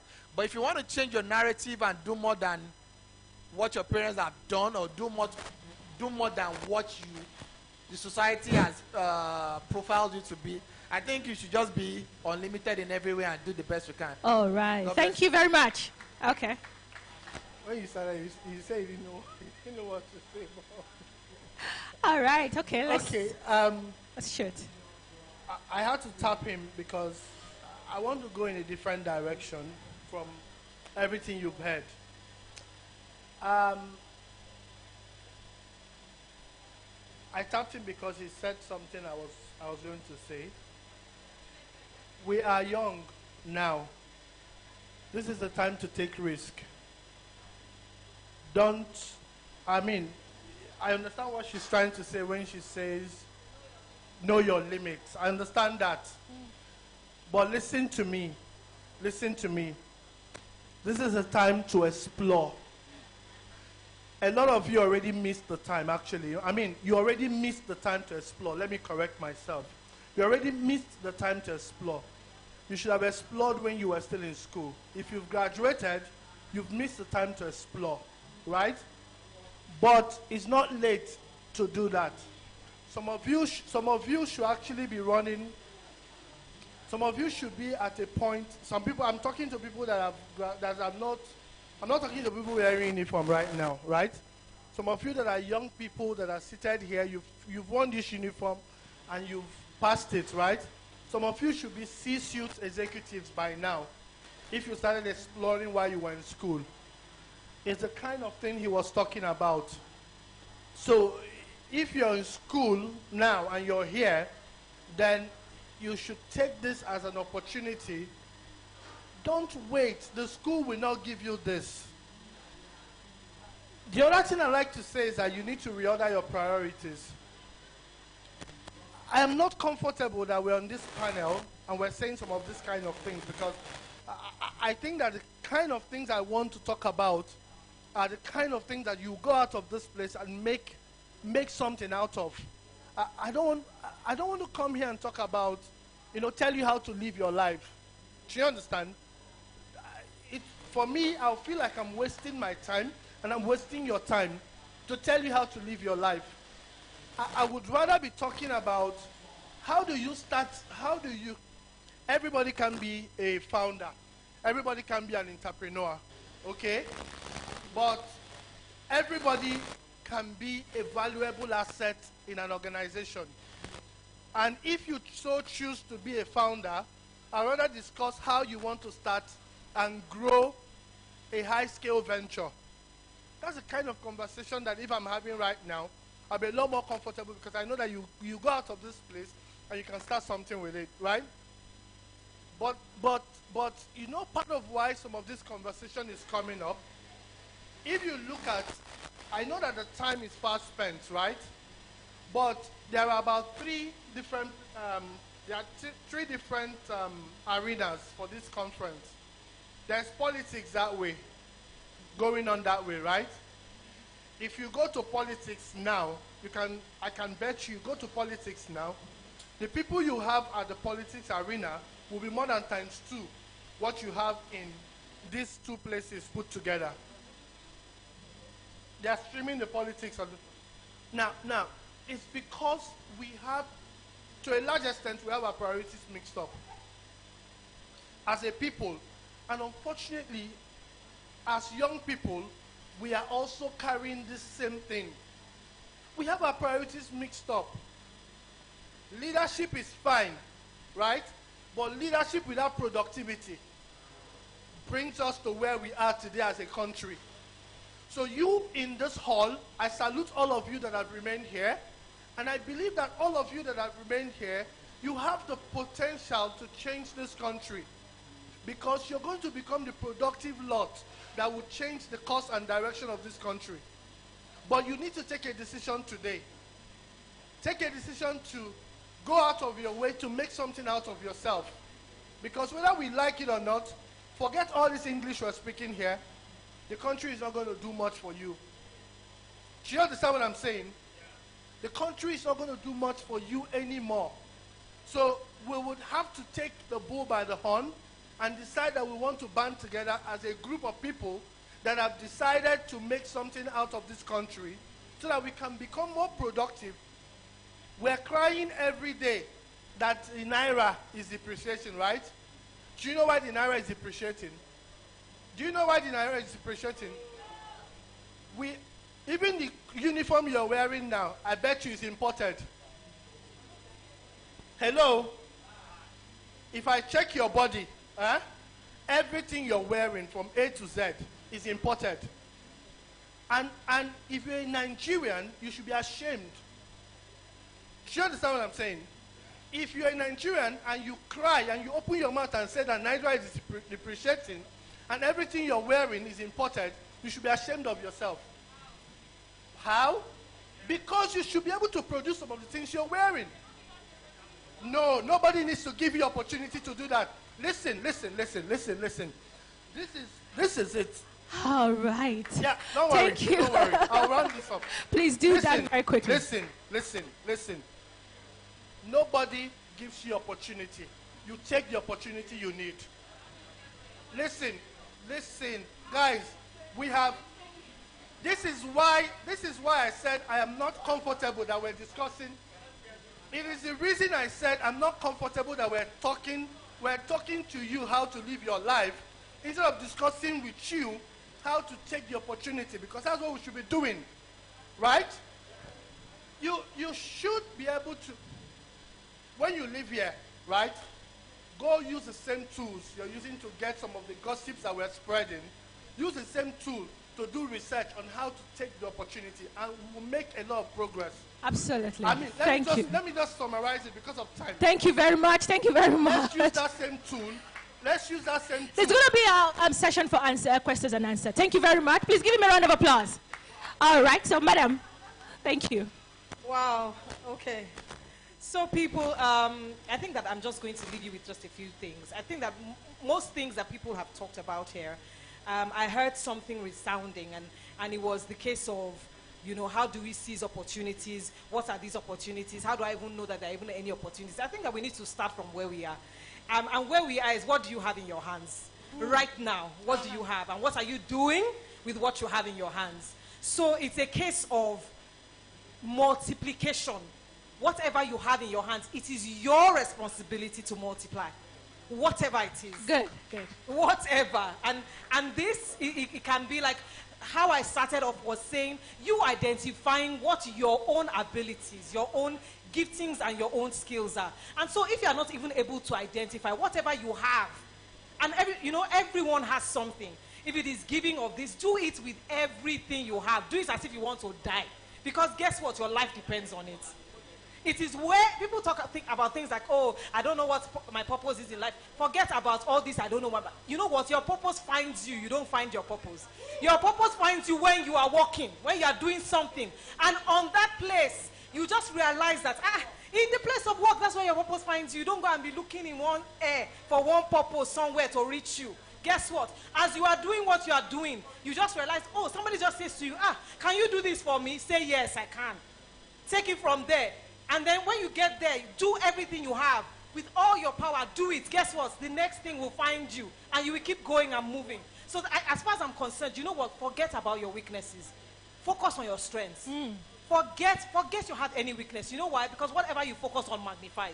Absolutely. So focus on your strengths and just say, you know what? I'm going to die here. This thing I can do, I will do it with all my heart. And so let's just start from there, guys. And I think that's all I have. Thank you very much, madam. Thank you. All right, Mr. Ayola. Yeah. Thank you very much. Let me quickly, let me stand up anyway. I already stood up earlier. Let me answer the question. See, what this my brother is saying. In fact, we are friends already. because we're definitely going to meet here. Very well. But yes, if you watch today's topic, it has to do with entrepreneur. And the true definition of entrepreneur is called creativity and innovation. If you can't create and you're expecting to be created for, then who are you? Even if you work in the office, ask any of our staff. When we are interviewing you for a question, part of your interview question is, can you kill? I'm sure you'll be shocked. You've learned everything you want to learn in your school. This is a real life. Forget about school. Either you have a first class or lower class. We ask you, can you kill? Most people answer based on moral, ethnics, on culture. No, you can't work for me based on moral or religion. You work for me based on your ability to survive a situation in our office. Do you understand, right? Now, part of the question we ask, do you believe in failure? If you say no, you have failed. Because failure is a stepstone to success. I had failed 1 million times, but I never gave up. Do you understand the idea? It's as simple as that. And then, when we talk about creativity, my brothers and my sister, I don't like to go anywhere without giving something back. So I'm going to give you guys something back, and it's free. I'm going to be giving a one-day tutorial on IT training, web designs and stuff like that. I don't like to talk about leadership. You know, most times in Nigeria we talk about leadership, and we define leadership, and we talk about this, and we talk about that, and they go back home, they think about it. But after 1 week, 2 weeks, they don't have money. They don't have a job. They don't have something they are creating. They can't make money. Tomorrow they'll forget about the leadership training. But when you give them something, trust me, to an animator earns about 200,000 to develop just a 30-minute animation. If you are a graphic designer, the minimum you get to design is 3,000 naira. So I'll give you a one-day training for that. So anybody who is with Tofumi, are you here? Irama, okay, you can meet any of those staffs there and put your name down. We'll create a day for you to give you on web design, major web design. You can design a website and make it's going to be free. Make money on the street. Try to discover yourself. Thank you. And you can go with that. Thank you very much, Mr. Ayola. So we are coming to the end of this session now. We're going to use this session for questions and answers. Please, we're going to make this very, very, very in accordance to the schedule. So please, your question. Good evening, everybody. My name is Mojisola, and I observe that each of you does a unique thing. Not the regular doctor. Well, you're a teacher, but a different kind of teacher. So my question is simple. How do you answer? It's all of you. How do you answer, or before you became this successful, how did you answer the question, when will you get a real job? I said, before you became this successful at the unique things you do, how did you answer the question, when will you get a real job? I'm sure you all got that at one point or the other. You don't get the question. When people walk up to you or people older than you look at you, you say, this is what I do. And they have this puzzled look on their faces and they say, so when will you get a real job? How do you answer that? Okay, please, someone should please answer the question. Okay, for me, like we know, sports in Nigeria is not so exactly. When people see me, they say, what do you do? I say, I'm a sports consultant. What? A woman. By default, they'll start saying, I have a son that plays football. That's not what I do. So what I started doing, I carried out research. I researched on my target market. And I took it upon myself and went to schools. And I started telling them that I have value to add to you. So I'm a physical literacy instructor. The schools I teach in, I went there. I wasn't going to scrap PE, but I decided I was going to add value to physical education and the delivery of physical education, because I saw that the impact of what I was going to teach was going to bring the Nigerian children into the youth sports market. So there was going to be economic impact. By the time I get into these schools and I persuade a school with an average of 600 children, I persuade them to come into sports. By default, they will say, I need to buy a ball, I need to buy a top, I need to buy shoes. So I have economic impact on what I'm doing with those children. So what I'm trying to say is I don't manufacture shirts and pants or shoes, but I've made an impact. So I deliberately had to go into schools to convince them, because I realized I used social media. They were not buying into it, but I had to rebrand, do a bit of pizzazz on it, and people started buying into my idea. Thank you very much. If you have any other question, let me just know on time. Okay. Okay, we're just going to take this too. Okay, please go ahead with the first question. Are they answering your questions? Okay, good. It's not.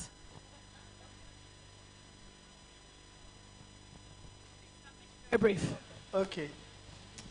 So I think I understand your question. You know, how do you, when will you get a real job? So that's usually a question from some people that you respect. I mean, when they think that you're wasting your time pursuing things that they believe will not help you, you know, that's when you get that kind of question. So I think that it's a real question that a lot of young people, especially purpose-driven young people, you know, have had. I didn't get that question because I had a different trajectory. Like I was talking with her earlier on. I had a separate trajectory. I've really not. So what has happened is I've done this startup ecosystem development thing for almost 8 years, right? And every time I tell people I run a business, apart from this, I also run a business. I run an IT business as well. But you can rarely help me. You can rarely hear me talk about my IT business because but I still run my IT business. But the thing is, every time I talk to some of my family members, especially, it seems like we're discussing startup, right?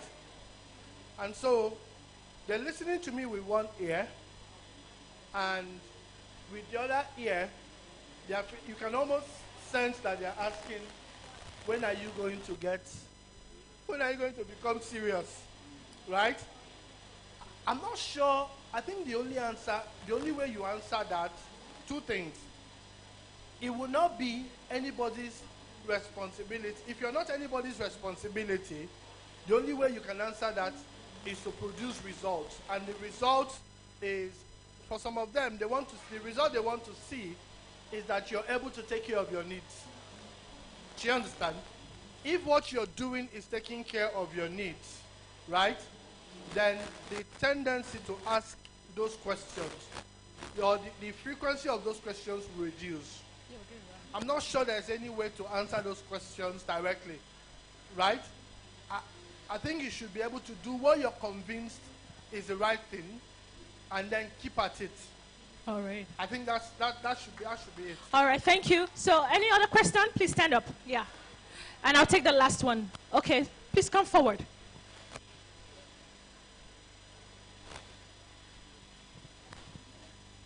All right, my name is Comrade Okorocha Nkwo Gabriel. I'm from Delta State.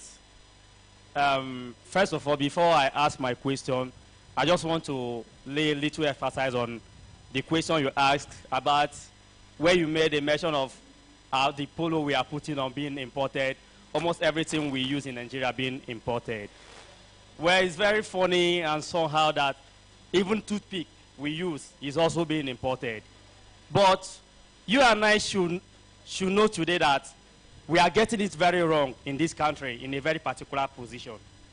When it comes to Ministry of Works and other positions that have to deal with technology, the engineers are being victimized. Our engineers are not in vital positions when it comes to politics in this country.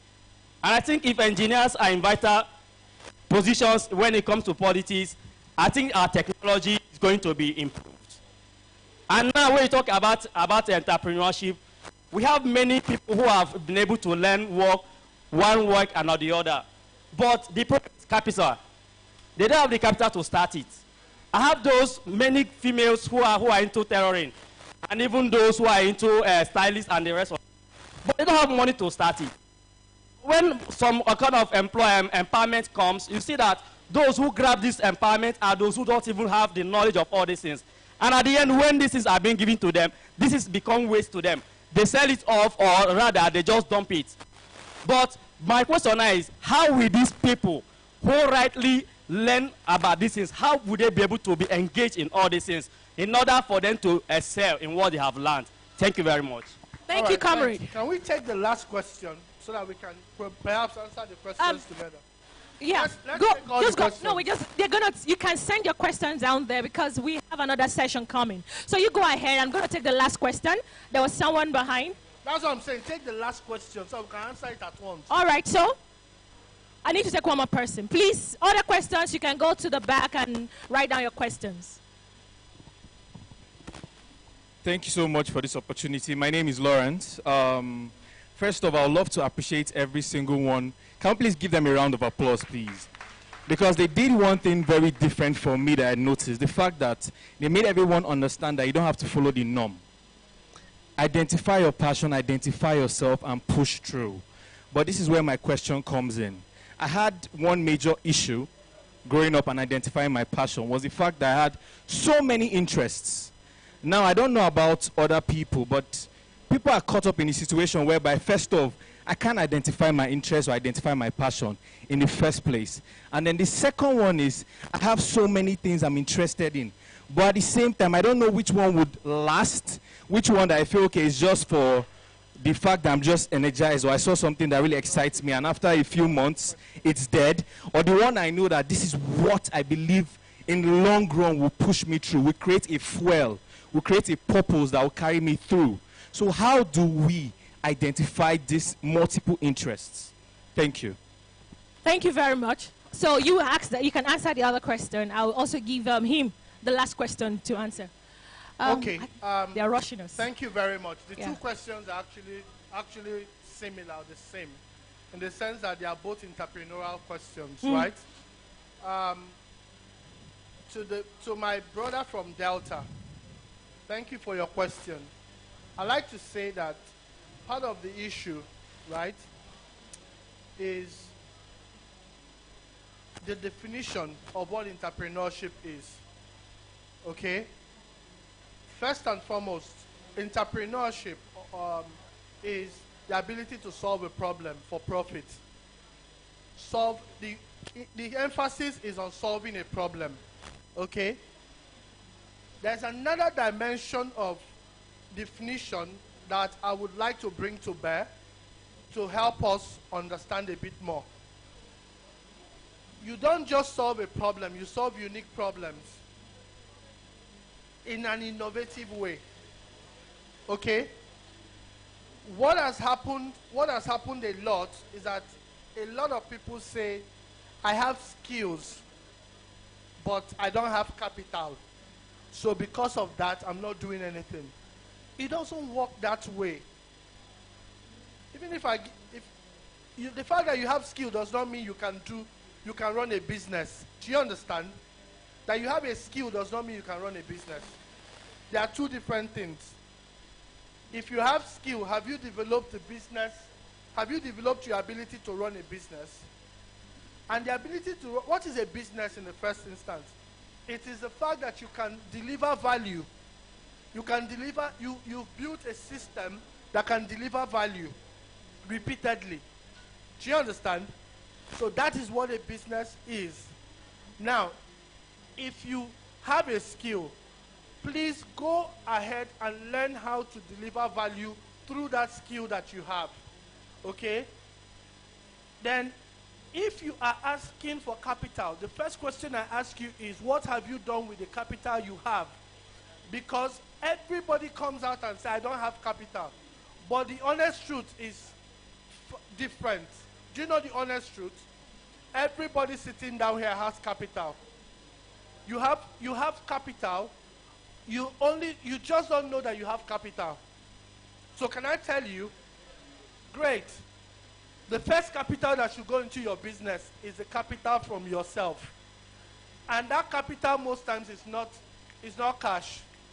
So if you say, I don't have definition of capital is not only money.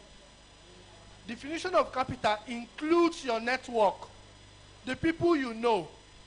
Do you understand? Your uncles, your friends. What kind of friends are you keeping? How many of those friends that you have can you go and tell that I am a good carpenter? You have a problem, you have a carpentry problem, I can solve it for you so you can pay me money. How many of them can you do that to? Right? If you can't do that, why should I give you money to start a carpentry when you cannot sell to your friends?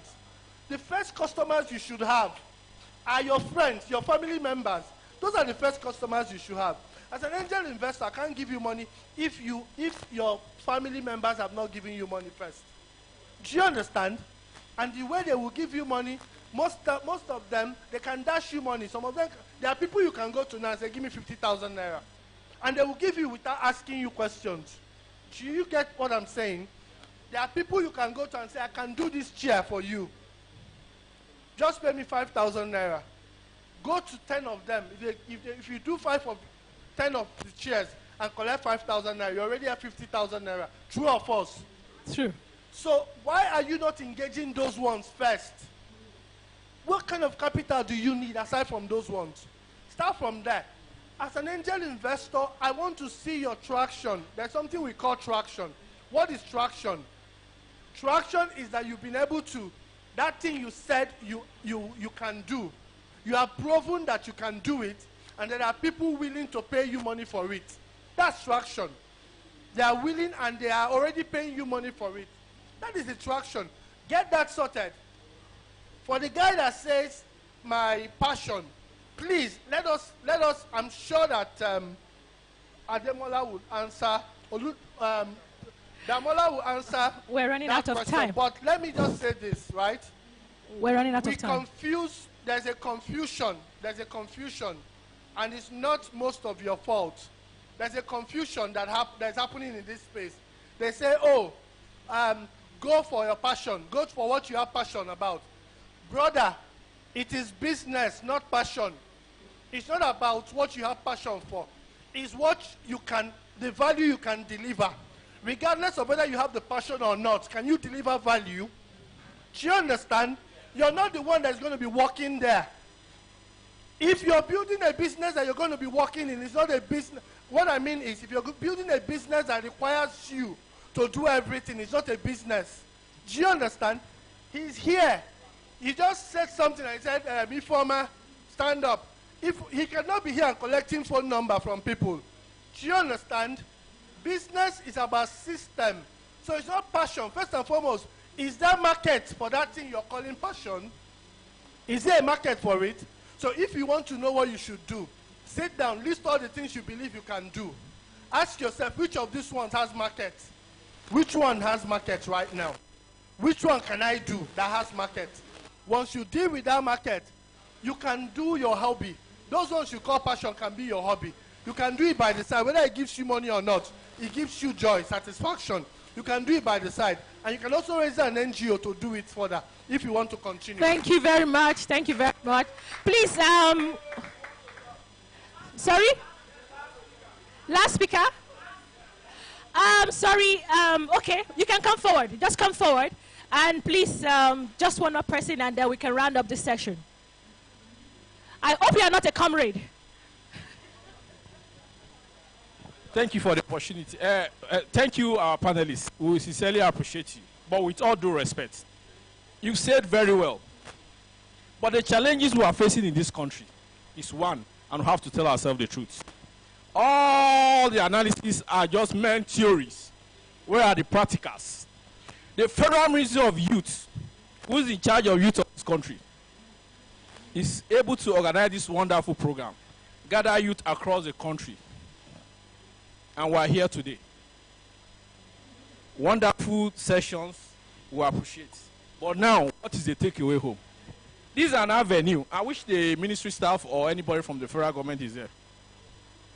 What are the take home for the corpus? With all due respect to you people, whatever theory or in the area of business you are today, there are so many people here who are, the opportunity is there that can do better than you people. But we talk about the opportunity, sir. Now, in this kind of gathering, the ministries ought to search out people in various fields of interests in dreams where the ministry will help them to achieve their aims. We have the youth investment fund. We have so many funds going on with the ministry. At this thing, it's high time we do more of practical than theories. Thank you. Thank you very much. Hello. Okay. Let me talk. Sorry. Please. Sorry, what's your name? It's okay. Just go ahead. Go ahead, please. You said it's so much theory. We are sitting down here because of the practicality of what we have done, so it's no longer theory. We are sitting here because we have taken time to create something. Let me tell you something. I run a platform whereby we have, I don't know how much archive or data archive the Nigerian archive or library has on Nigerian history, but I can tell you for sure that the Asheri platform has over 50,000 digitalized content and video on Nigerian history. I started it myself. So if you are waiting for the government or people to hand over things to you, they won't give you anything. They would only come in when there is value. Then you can now charge them or bill them or be in a position to call shots for them. All right. All right. Like you rightly said, the most important thing is for you to create value. What value do you have? Okay, I hear you. The ministry is not doing this. Yes. But if I ask you, what do you do? What is the value that I can get from you? And put you in a place whereby you now call shots for them and they need you to get things sorted. Okay, thank you, Mr. Ashiri. We're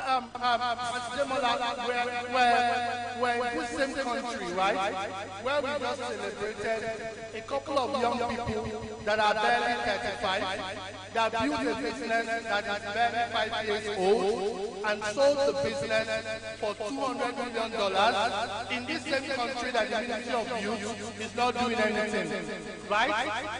What do those people know? That I think you should be asking yourself questions. What did these people know that I don't know? How do I become like these people? And then if you want to truly become like them, we have a platform. Thankfully, you're from Cross River State. Startup South covers Cross River State. Comrade, can you hear me? Thankfully, Startup South has Cross River State as part of their primary responsibility, right? We just finished a conference in Enugu. So you can join the Startup South platform, and most of the knowledge I'm sharing here today are on that platform. Okay. And even more. All right. All right. So we're in a country where a couple of young people that are barely 40 have built businesses that have overtaken most of the banks that we have in this country. Thank you very much. Thank you, Mr. Auchi. Thank you. Kuda Bank is less than 3 years old, founded by somebody who is barely 40. All right. Already has a valuation that's bigger than most of the biggest banks we have in this country. All right. Thank you very much, Mr. Auchi. All right. So I think Mr. Ayola, you can just round up, please. Okay, please, everyone, let's be realistic with ourselves. Before we finish. You see, I want you to listen to him very well. Him is a consultant. Mr. Ayola, please hold on. Okay. All right. Hey, hi everyone. Sorry, Mr. Ayola. Please, I'd like to say something quickly. The people who have been invited, who are on stage right now, they are invited for practical things. If you have a question to ask the question. But to tell somebody that what they're saying is theoretical, frankly speaking, that is derogatory. Because they are not here to come and play. They've been engaged. They have other things. They've been engaged to be here to share their expertise, to share their experience. So if you want to ask questions, go ahead and ask the question. Not to tell them that what they're saying is theoretical, because they are here because of practical things. And like Mr. Daudu pointed out earlier, he developed the app. When you develop an app, is that theory? Let's ask ourselves, is that theory? Is that theory? So let's not trivialize things here. This is a very important session that we have here, and we need to put things straight as it is and ask relevant questions or make relevant very valuable information. Okay. All right, thank you. You can go on. Okay, thank you very much. Yeah? If you listen to him very well, please, everybody, are we here, please? If you are taking your time to listen to what he was saying, just going on with that alone is a practical for you.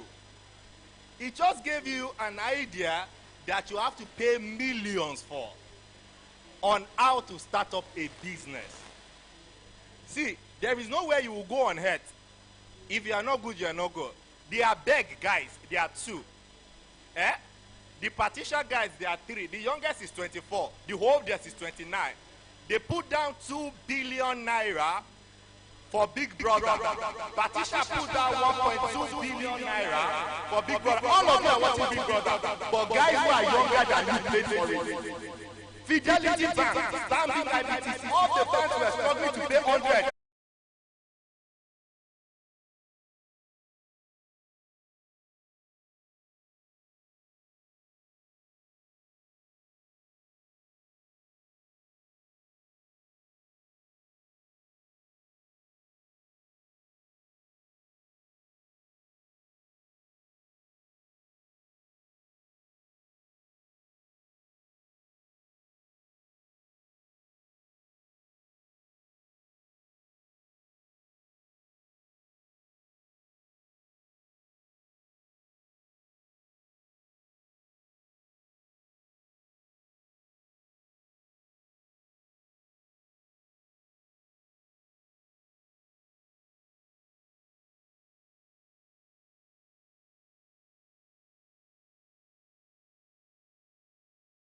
And 2 hours. The honorable minister met me this morning and was like, oh, I love what you young guys are doing. We need to pay you for this. You did it for free. Why? But now, we will pay you now. I didn't wait for them to come and pay me. I didn't look for the minister. I didn't look for your list to meet the minister. I gave for free. It's what I can do. That brother can sew a clothes. You can tell the people here, oh, I want to give you guys 10 of you a free clothes. Design it, brand it. Give it, let them show it off here. Maybe someone will come and tell you, I want this clothes. How much is it? So those ideas are called creativity. That's entrepreneurship. So my brother, we can fight all year, all day. Government can't give us everything. We need to learn to start creating. Now, you said no practical. We just said it here. We are giving a free class for web design. It's practical. You can make money from web design. Even from graphic design, I'm telling you, you don't know to design graphic naira, it's 3,000 naira. By the time you make for 10, 20 companies or individual in a month, that is 3 times 20. That is, don't be 60,000 be that. That is, come on, several people are not earning 60,000. That is you having something to create. So my brothers, this place is practical, please. It is not for you to now bring the news around and let people understand that we can create. Don't just be waiting. God bless us all. Thank you very much. I think we have come to the end of the session. All right. Yes. So please, can you just stand up and let's have a group picture? All right. And please, it's important for you to leave here with so many of the testimonies they have given and shared with everyone. And you must highlight the things that has been discussed. It is very key. Thank you very much.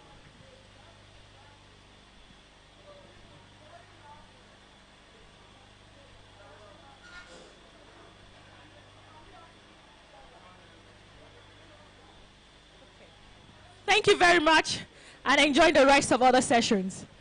All right. Thank you very much. Thank you. Madam. Okay.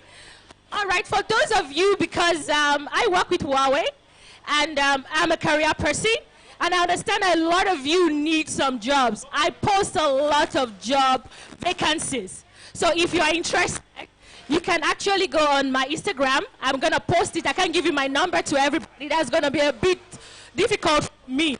So please go on my Instagram, Faforeni Lola. Because of you guys, I will post all the jobs. Every day I share about 2 to 5 opportunities from different industries and across different sectors. Thank you very much and enjoy the rest of the day. My name is Faforeni Lola. Just go on Instagram, Faforeni Lola. I will do that just for you. Thank you. Welcome. Thank you very much. Let's put our hands together for... Thank you very much, Lola. Thank you. I thoroughly appreciate. Now, can we all move forward? The very last session for the day is about to start.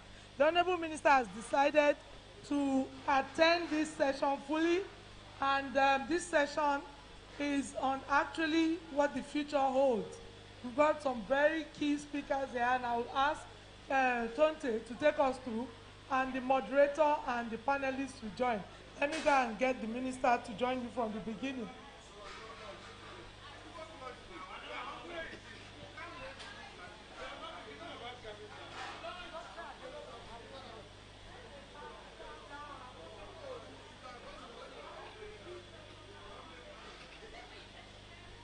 Hello.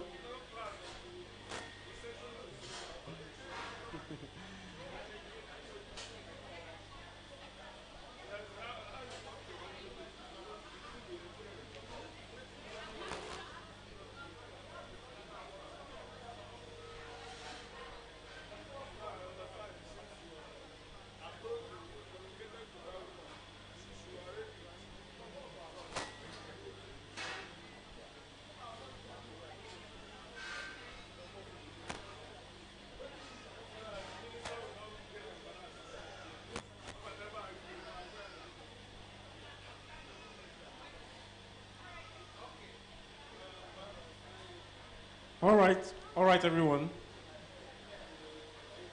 We are gradually coming to the end of today's sessions, and not to waste much of our time, we will be looking at policy, politics, and tech. And in this regard, we'll be talking about changing the narrative to benefit Nigeria. What is the way forward in terms of wealth creation, economic contribution, distribution, and accountability? Now, it sounds like a lot, a mouthful, but we're going to take it one step after the other. Now, we actually have a rich lineup of panel members, and which the panel will be guided and the session will be moderated by... let me start with this question. Who has heard of smart stewards? Smart stewards, investors, or investments? Just one person? Just one person. All right. Anyway, today we are all going to know who is behind Smart Stewards Investments, and it's none other than Mrs. Shola Adeshakin, who is a financial expert, and she's well experienced when it comes to wealth creation. If you follow her or you're connected with her on LinkedIn, Twitter, or Instagram, she's committed herself to talking about and educating people about financial awareness, financial education, financial accountability, and other things that relate to your finances and wealth creation. So I want to encourage each and every one of us. I know that we've actually asked questions about lunch, and I want to apologize sincerely for the delay or setback as regards that. But I want to also let you know that it is being addressed as I speak with you. It is being addressed. It is not a political statement. It is a sincere statement. It is being addressed as I speak with you. Now, as best as you can, I want to encourage you and indulge and request that you participate, do your best to be actively involved in the conversation. So I will call on Mrs. Shola Adeshakin, who is our moderator. Let's put our hands together as she comes up stage, and she will introduce our guest panelists, and continue the conversation.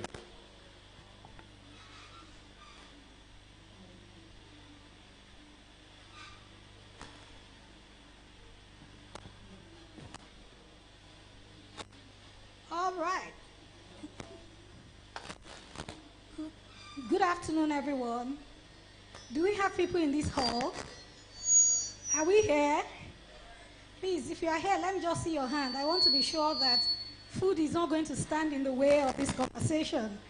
because this is a very, very important one. We'll be talking about technology, education, innovation in wealth creation, distribution, and accountability. So I know we are still waiting for food, but this you will find very useful for now and the future. Okay, so we're going to make this very, very brief. I was going to introduce you. Okay, all right, so let me just call upon my panel members, and then we can dive right into the conversation. Okay, so since he's here already, we have Mr. John Okubo. He's an investment banker and social development entrepreneur. Please appreciate him. I believe we are going to learn so much from him today. I also have on the panel this afternoon Mr. Mujahid Balarabe. He's an entrepreneur as well and the founder of Daman Meat Company. Please appreciate him. So it looks like I'm going to be the only lady on stage for now. You know, in the last session you had 2 ladies. So bear with me. No, please stay in the middle here. Right. Okay. Now, do we have Mr.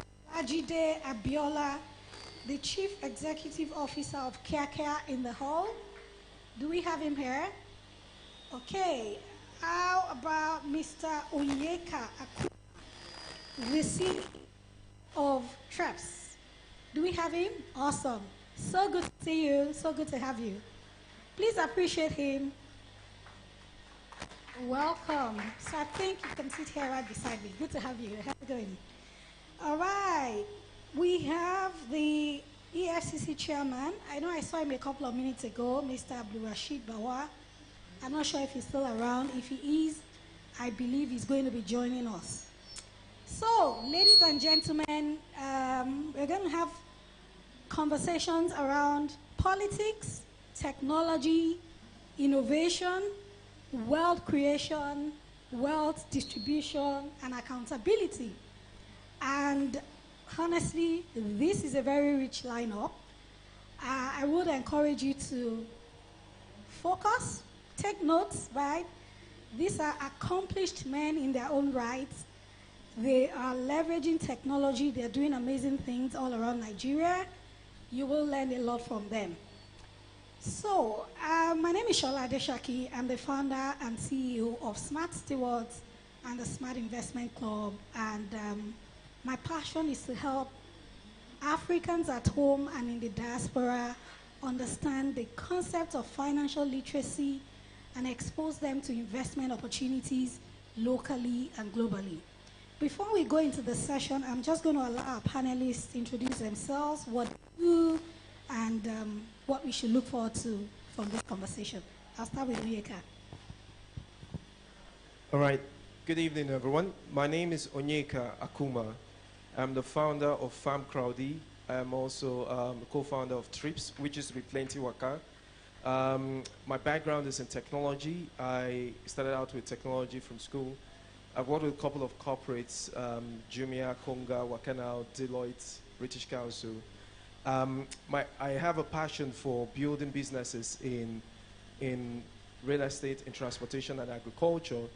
And so far, my businesses, one of my startups currently houses about 12,000 tenants monthly.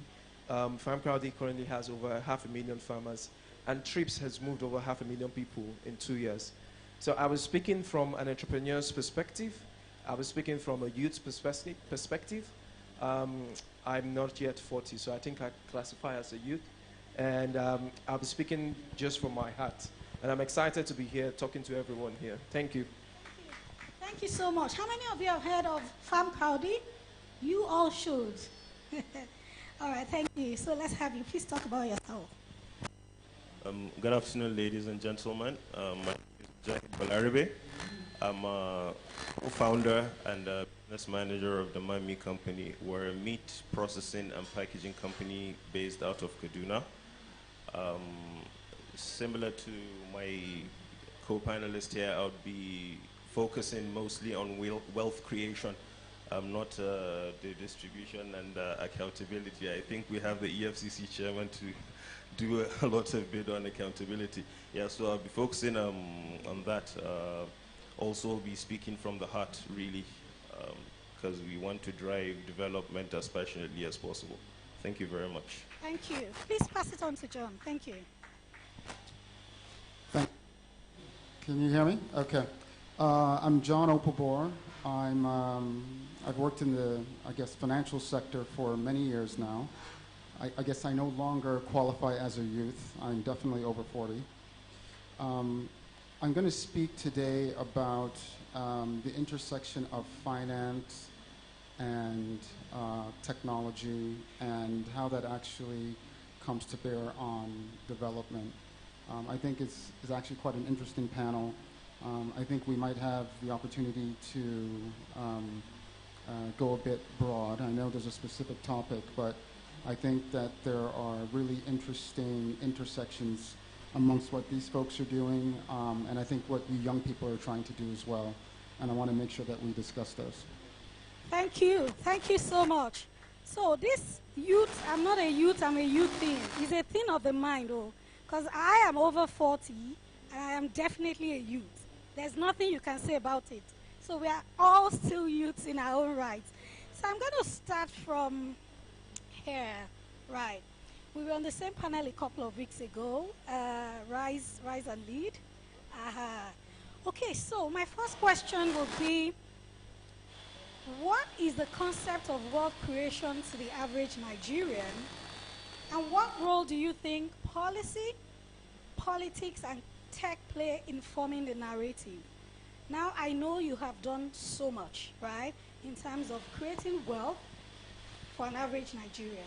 I am a Farm Crowdy vest, the same, right?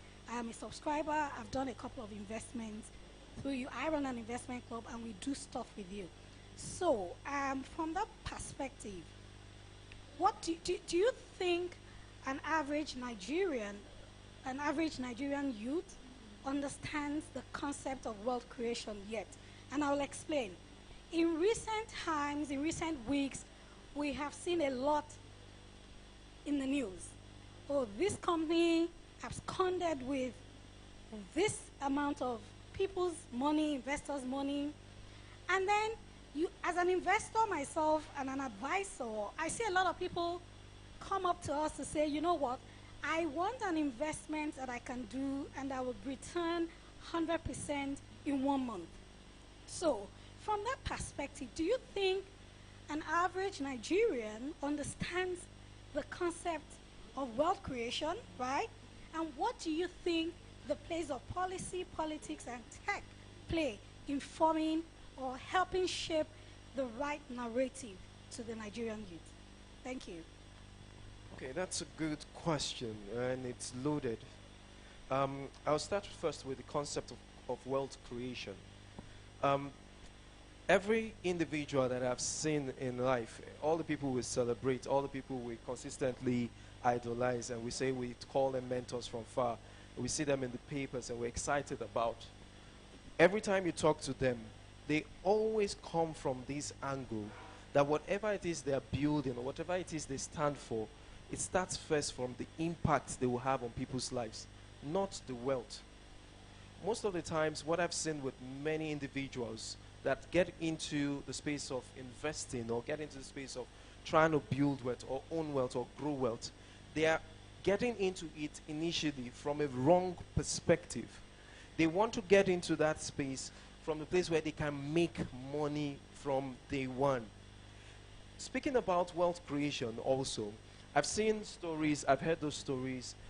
It's interesting that for us in Farm Crowdy, August 2019, we literally stopped the crowdfunding part of our business and started focusing on just dwelling with real farmers and state governments to work with the farmers. But people didn't know. We exited the crowdfunding bit because we saw so many intricacies there. We came out and said we wanted this space regulated. It didn't come fast. That's speaking to policy. It didn't come fast enough, and then we started seeing people that when we started out Farm Crowdy, we wanted to work with farmers for them to raise cassava farms. A cassava farm project will take you 12 months, ideally, for it to go full cycle. But you see people that call themselves farmers and taking money from people and say they will pay them back in 3 months. I'm like, how? What are you doing? Cassava can't come out in 3 months. I don't know the magic you want to perform. But individuals were excited about the return and said they were creating their own wealth. It's called greed. It's called greed. And so what I've seen is people get into the place of, I want to build structures, I want to build businesses, but they get in first because they want to make money. Many times, these people then struggle with getting investors. So when you're talking about investors, you talk about local investors, you're crowdfunding from them, that's fine. When you're talking about equity investors that will really want to look at your numbers, look at your books, and then want to have a stake in your business, they struggle to win these people over because from the onset, they see that this guy has designed his business focused on making money purely without having that bit of impact in people's lives. The richest man right now in the world is going to become Elon Musk for a very long time.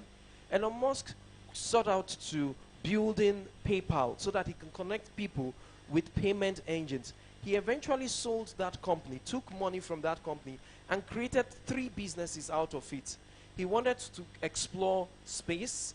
He wanted to create a boring company that will move people from one city to the other on the ground at the fastest way possible. And he wanted people to use electric cars because he felt electric cars will replace fossil fuel cars in no time.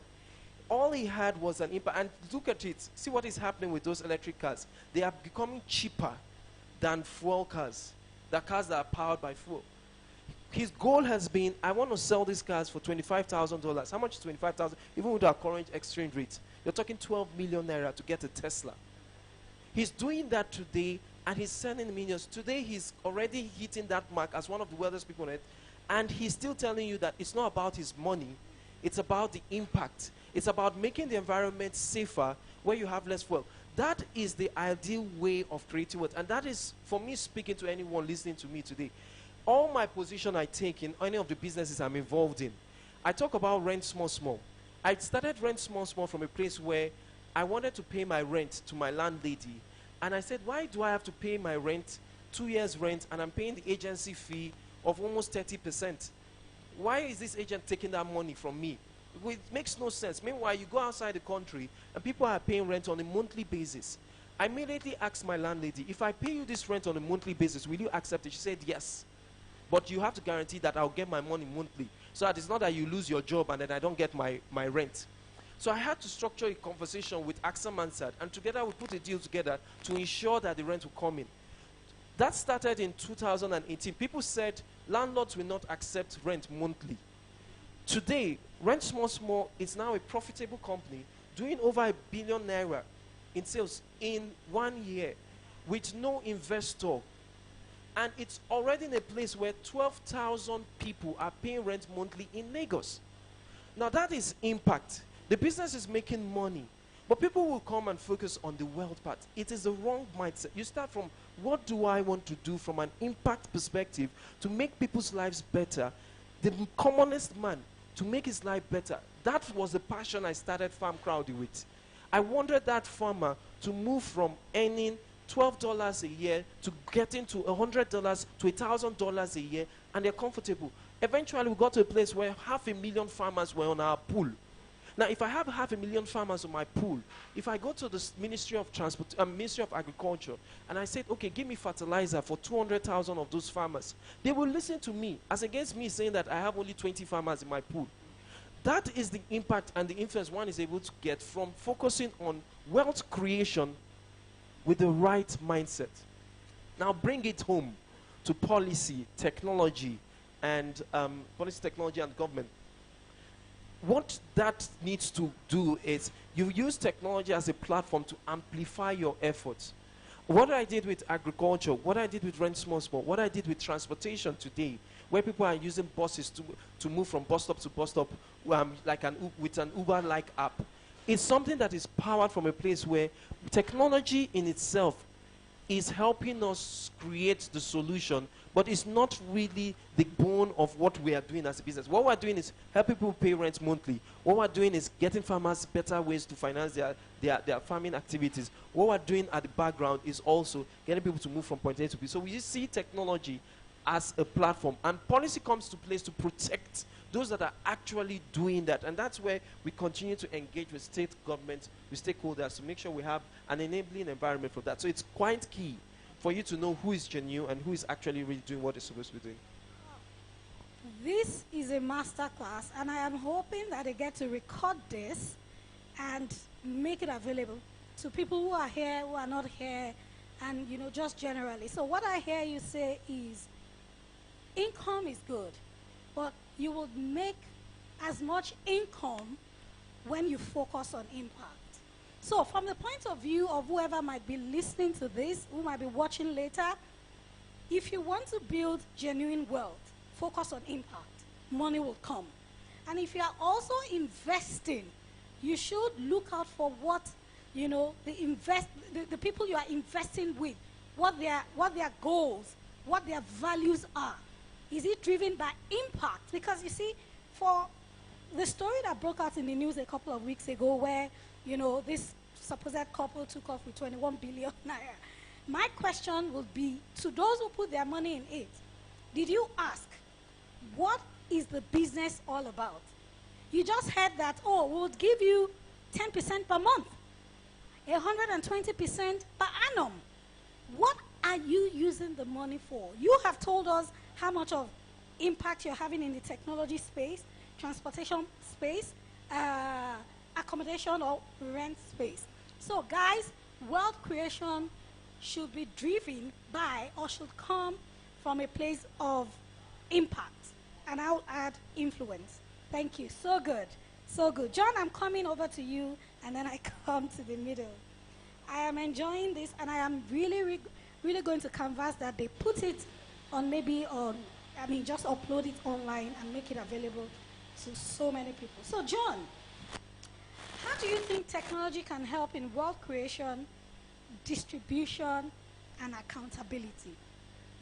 How do you think technology can help in wealth creation, distribution, and accountability? Take it away. Okay, thank you. I think it's quite interesting, and I like the answers to the last question. I think, in truth, these are all holistic issues. So it's very difficult, I think, to focus on one without focusing on all the other issues. The question that you asked the last time, and I'll come back to this question that you've just asked me, about Nigerian youth understanding wealth creation. I would say that the Nigerian youth understand wealth destruction exceptionally well, okay?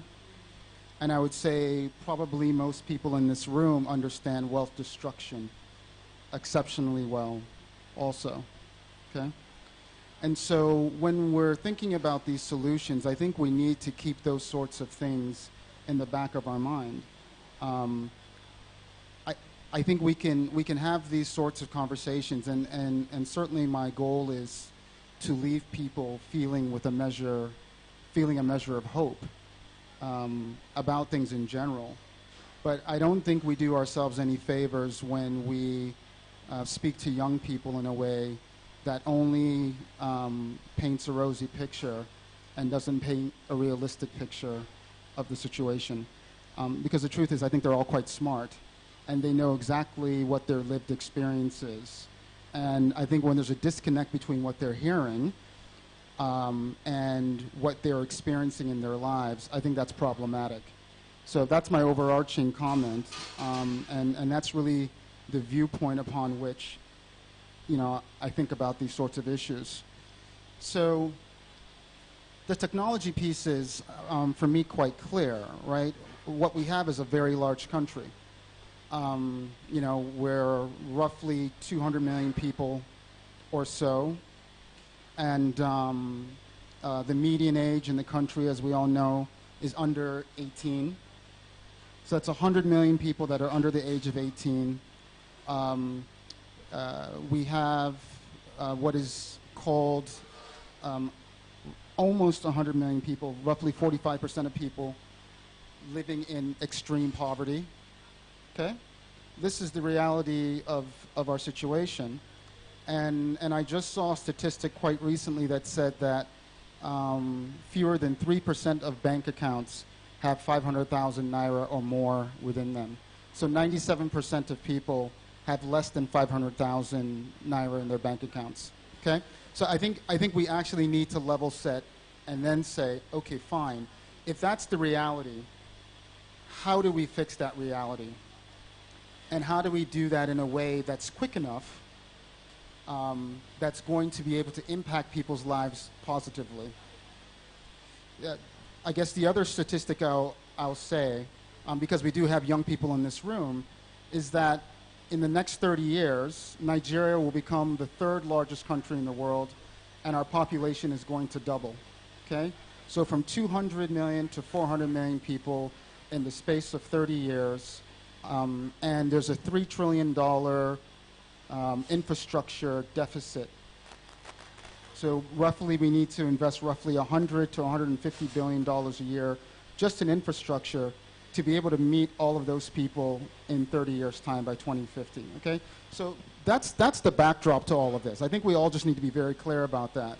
I'm in finance, and I've been in finance for quite a long time now, both on the advisory side and as a principal investor, okay? And so the numbers really matter a lot to me.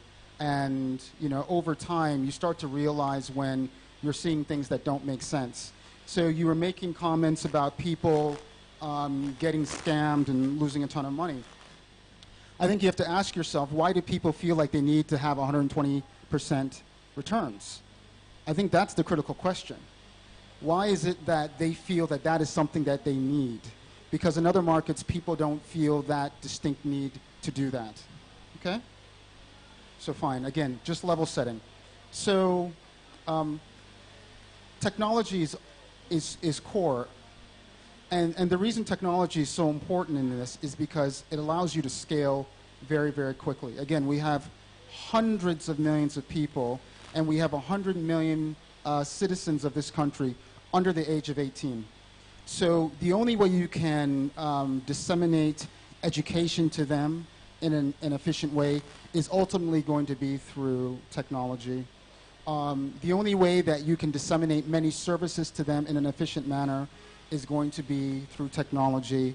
The only way that you're going to be able to even understand who they are, where they are, what they do, etc., is through technology. And we're already seeing it, right? We've got things like the NIN, for example, which I think is going to take us further in understanding microphones. Okay, exactly who's here. But we need those efficiencies that come through technology. But it's not only in that way. I think another gap that can be filled by technology, I think quite effectively, is understanding data. So we need to collect more data because this is not a data-rich environment, and it's very difficult.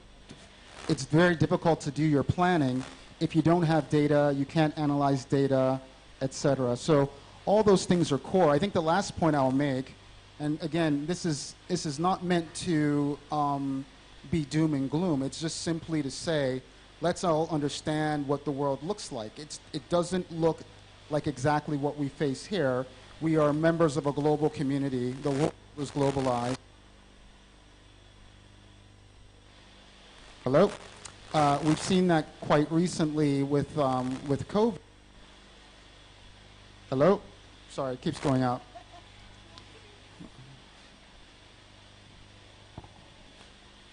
Hello?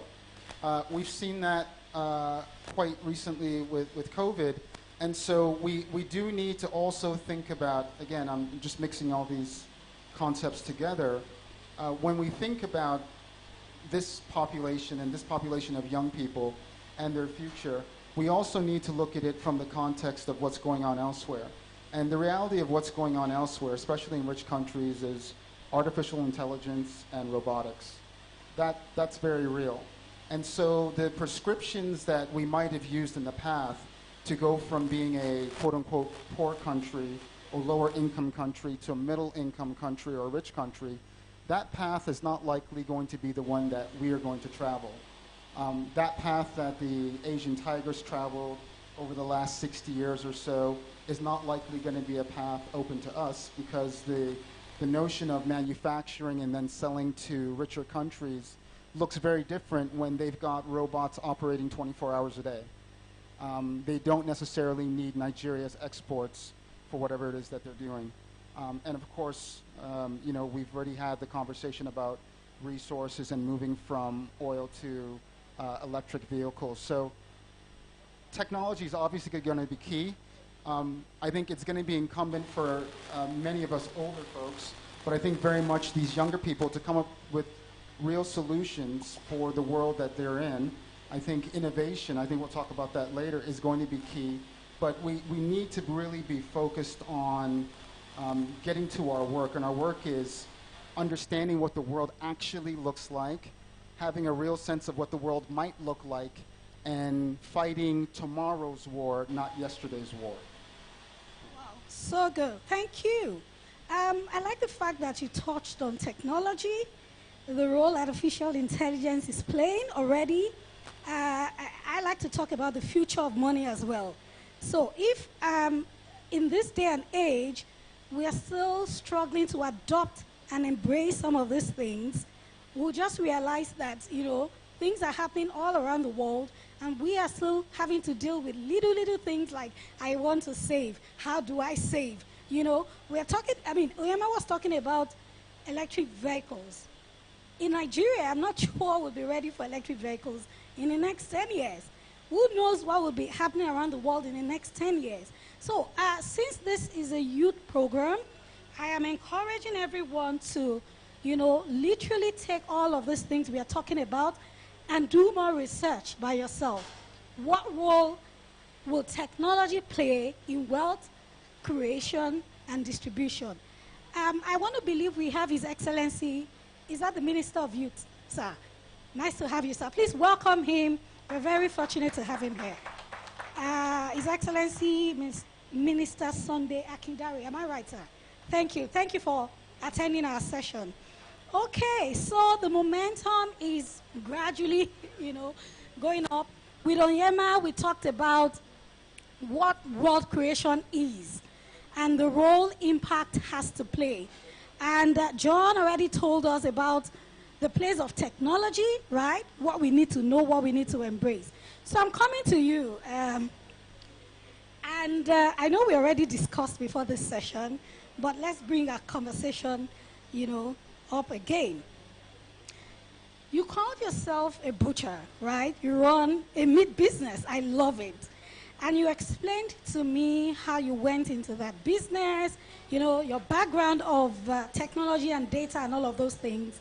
And now, talking about what he said, you identified a gap, identified a need, and you leveraged, you know, technology, systems, and all of that.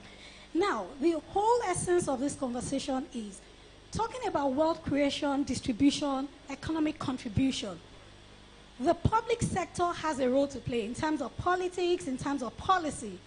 And the private sector, we as individuals, also have, you know, a part to play. I know that things are not perfect, but as individuals, whilst we are waiting for things to work out well, you see individuals in the private sector doing amazing things. How would you encourage individuals who are listening to this? Now, we keep blaming the government. We keep blaming systems and processes, things not within our immediate control.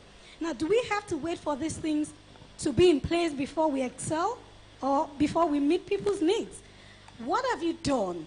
I mean, how did you start your business? And how have you been able to scale, you know, to build wealth, to impact at the same time without necessarily having to wait for processes and what the government can do for you or what policies can do for you? How have you been able to maneuver that space and do something great for yourself?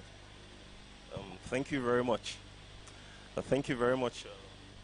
Is it coming on? Thank you very much for your question. I think the theme of this entire thing is education, innovation, and technology. So I would want to bring in education into my conversation. Let me start from there. I went to secondary school here in Nigeria and pursued my higher education elsewhere. I'm telling you this because I had agricultural education at junior secondary level, and that was where it ended. After that, I had nothing else as far as any agricultural education is concerned. So maybe that was what formed the basis of my interest in what I currently do, maybe or maybe not. But the story went as thus. Over time, as when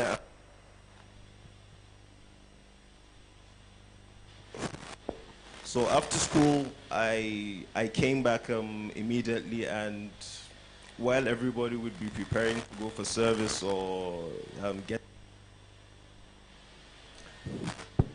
I said to myself 2 weeks after, and I needed to. Thank you. So I'll stay on this one too, hoping it's still okay. Let me hold up the two if they decide to switch. Yeah, so I came back, unlike like everybody else would be thinking of going for service or whatnot. I didn't go that route. I rested for about 2 weeks and thought that I had to get up off my feet and do something. It was not just enough for me to sit down and wait for NYSC to start. That would be some months waiting, and even after that, you would have to look for some employment or look to get retained. And we all know the economic conditions we're faced with in the country. We all need to have little money in our pockets. So in addition to what my brother has already said about creating value, I also thought that I needed to have some little money in my pocket. So I went into the most traditional thing I could think of. So I went into the most traditional thing I could think of and leverage on that to build on what I have. They say you use what you have to get what you want. I had parcels of land. I had a bit of experience in agriculture, and I come from a family that has a background in agriculture, so I thought I would venture into that and do something, make myself busy. I started with trading commodities, moving grains and livestock from the northern part of the country, sometimes to the south, and sometimes within the northern enclave itself. So as this progressed, I ended up giving the the livestock that I moved to butchers for them to cut up, to call and sell. After selling, they give me back my money. So that would mean me having to wait for some time for them to either return my money in full or return it in parts. And so that just prompted me to say, you know what, why don't I go ahead and do this myself, even though butchery is a specialized skill. Why don't I go into that and do that myself, sell the meat myself, add value, step it down to retail, make more margins of it. And that was really what got me into it. And I saw that there were a lot of meat sellers all over the country. I traveled, I saw a lot of meat sellers, but they all sold it in the open market. There were no standards, there were no hygienic practices, there was absolutely nothing. All they had was a table, a set of knives, and meat with flies all over, meat that would go rancid, and they would still bring it back to the markets and sell. So I thought that had to stop, because I had always heard my mother, my sisters, aunties, everybody else that cooks, and to be gender sensitive, even the men in my family that cook, I had heard them all complain about the quality of meat and the standards in the market. And these complaints kept coming and coming and coming, and I saw, hey, nobody is doing anything about it. Even if there was, it wouldn't be more than an outfit or so. I thought I would give it a try. If not for nothing, not even for the money, at least I would have people in employment. I started with keeping 5 kilograms of meat in my shop, which took me 2 days to sell, and a staff, to now having 4 permanent staff, and on rotation over 20 people rotating, and this has been this has been over the course of the last 5 years. So I've learned some lessons, and I've learned some lessons that I can leverage on, of course, to improve on what I currently do. When I started, I was a novice. I knew nothing about the business. I just went in head on. Yes, people had been in agriculture in my family, but none of them had been a butcher. Even if they had done some degree of livestock rearing or trading, none of them had been a butcher. So I had to roll up my sleeves. I had to learn as much as I could, go into the market, spend time with a lot of the butchers, go on the internet, read up as much as I could read, go on YouTube, go through a lot of YouTube videos to learn as much as I could so that I could differentiate myself from others.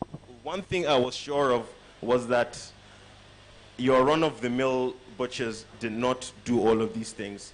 Their decisions were not information-backed. Even if they were information-backed, this information wasn't coordinated. Everything they did came off the top of their heads. They didn't care about standards. They didn't care about all of these things. So what we traditionally have in the market is that today they slaughter a cow and they're sure of what they're going to make. Tomorrow they're not sure of it. There are absolutely no standards. There's no regulation to control things that happen in the market. So ensuring standards is almost impossible. So yeah, I saw these things as things that were not available in the macro environment, and I thought I could step in and do something a little bit differently. And I thank God that today, in addition to the staff strength, I think we are, if not the most recognized meat brand in Kaduna State, at least we are one of the most recognized meat brands in Kaduna State. Thank you very much.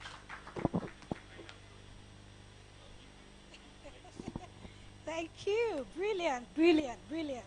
I like the fact that we are touching on technology, we are touching on agriculture at the same time. You know, those are very, very important areas that are worthy of, being talked about. And this brings me back to Emma. I was really looking forward to asking the EFCC chairman. He was here, but I guess he had somewhere else to go. I thought he would be able to, lend his voice on policies from the point of view of the government, right? So, Oyema, I know you sit on quite a number of boards, right? Your businesses span agriculture, technology, housing, key important things.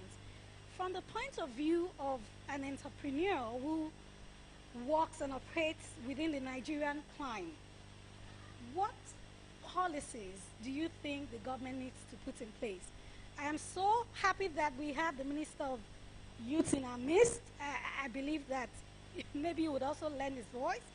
But from the private sector, you have been doing business for like 5, 7, 10 years, trying to make an impact, trying to influence, trying to build and generate income for people and for yourself. How do you think the government, what policies do you think the government needs to put in place around technology, right, around entrepreneurship to help entrepreneurs, business owners contribute more to the economy, build wealth sustainably, and help others build wealth? Do you understand the question? Okay, so when we started at Jumia in 2012, right, I was staff number 1 in Jumia, and I remember that in 2012, the MD of Sabunta, which we merged with Kasuwa to become Jumia, was a 22-year-old German that felt like he could build the Amazon for Africa. And I was coming out of Wakanda. I helped to build Wakanda's web and mobile presence. And so I just wanted to tag with him to understand, I don't understand the madness that this man has, but if he feels like at 22 he can build the Amazon for Nigeria, let me see what he's doing. And so I joined very early on. And I remember that one of the policies then that helped the process was around, so I think it was Omobola Johnson that was the Minister of ICT then, was something around using local content first before the alternative of using foreign content in creating solutions, and in solving our issues we had here locally. That helped local businesses that were operating here. I remember FedEx was the first business we wanted to talk with before DHL, before Jumia then created its own logistics channel, which is now really massive. Lesson number one for me was prioritize local content first. Find a way to work with local content first. Let it at least prove its mantle side by side. I'm a software engineer. I did my software engineering here. I had a first class in it. I found out that every time I matched myself with people outside the country, we will go toe to toe and deliver the same solution. But the problem was around standardization and packaging. While the American is packaging and standardizing in such a way that it makes so much sense from a place where you see the product and you want to use it, we were falling behind on that, but we're getting better. So what I found out then was, if we build the same solution that an external person from the US has done, and we go toe to toe with them, if we have policies that will allow us to try our own first, maybe at that point in time, you will see more exposure for the services we had. In Farm Crowdy, when I started Farm Crowdy, I think the biggest endorsement I had for Farm Crowdy was when Mr. Vice President Osibanjo visited our office. We were barely 2 years, we're 1 year and a couple of months old when he visited our office. And all those pictures and endorsement we had from that, his visit to our office, brought a lot of people saying, okay, if the Vice President could visit your office, he didn't do more than come to hear what we were doing as a business. And he came with the Minister of ICT, he came with the NITDA DG then, who is now the Minister of ICT. He came with a couple of commissioners in Lagos State to our office. At that time, Farm Crowdy had only worked with about 200,000 farmers, but now we're 500,000. But at that time, just 200,000. And the team's strength was roughly about 40. But every person in my team was between the age of 21 and 35, including me at that time. And when he visited, the endorsement, the joy, the excitement, the buzz it created, that endorsement from our local government, our government internal in Nigeria, endorsing a business that is local and saying, we are proud of what you're doing, and the endorsement you get from them being showcased, it goes a long way to push other entrepreneurs. The third thing is encourage entrepreneurship in school. My first business was when I was 15. I was 15 years old when I started my first business in Ajah in Lekki. It was only because the entrepreneurship skill I had for growing up was from my mom. My mom told me, your 9-to-5 job is one stream of income. You need 3 more. And so I was looking for 3 more streams of income. I started a business center, I started a printing company, and I started a design company. Now this is me going through a process where at 15 I had my first employee.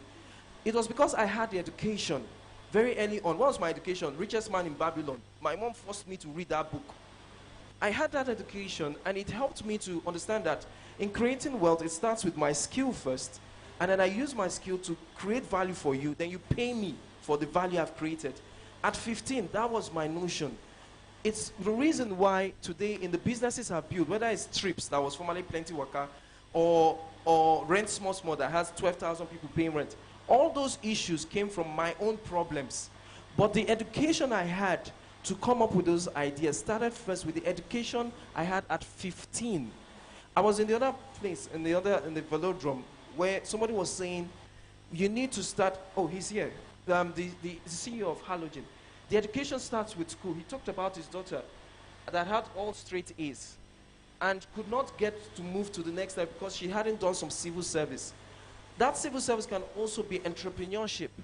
It can help people where I got into school, by my final year, my parents couldn't pay the school fees for me.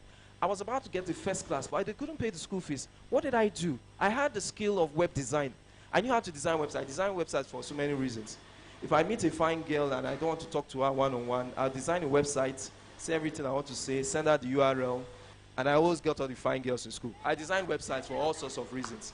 I then discovered that I could design websites also and make money.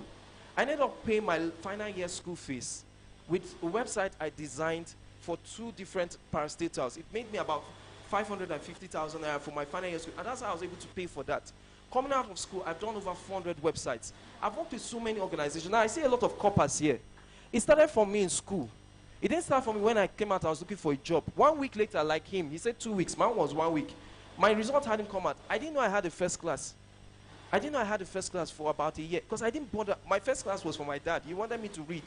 I told him to take the books. I wanted to make money because I wanted 4 streams of income.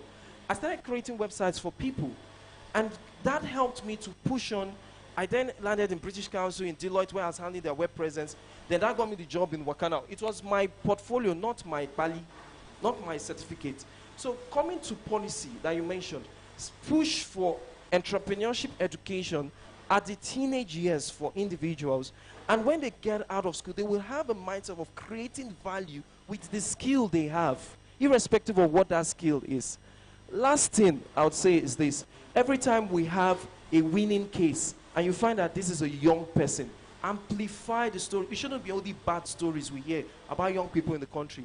Amplify this. It should be a policy that you amplify the good stories that come out of our country. Even in the US, and I spent a lot of time there, and in the UK, and in several places. Somebody talked about Sweden, or he's here as well, and talked about Sweden and said, you had over 200 bomb attacks there. But we won't hear that part. We only hear what they put in the media for us to hear. We too should put the stories in the media that coppers are building the next Tesla, that coppers, that youth in Nigeria are doing X, Y, and Z. We have those stories, but we just don't amplify them. We're too focused on the negatives. Yesterday, somebody called me. One of my investors, thank you, one of my investors called me from Canada, because TRIPS, which was Plenty Waka, its headquarters in Canada. He said, oh, I saw a story on CNN that a building collapsed around Gerald. It's close to where we stay. I said, yes. Thank God everybody survived it. But I'm upset that that's the one that CNN is carrying. Let me tell you another story. That's what I was telling him.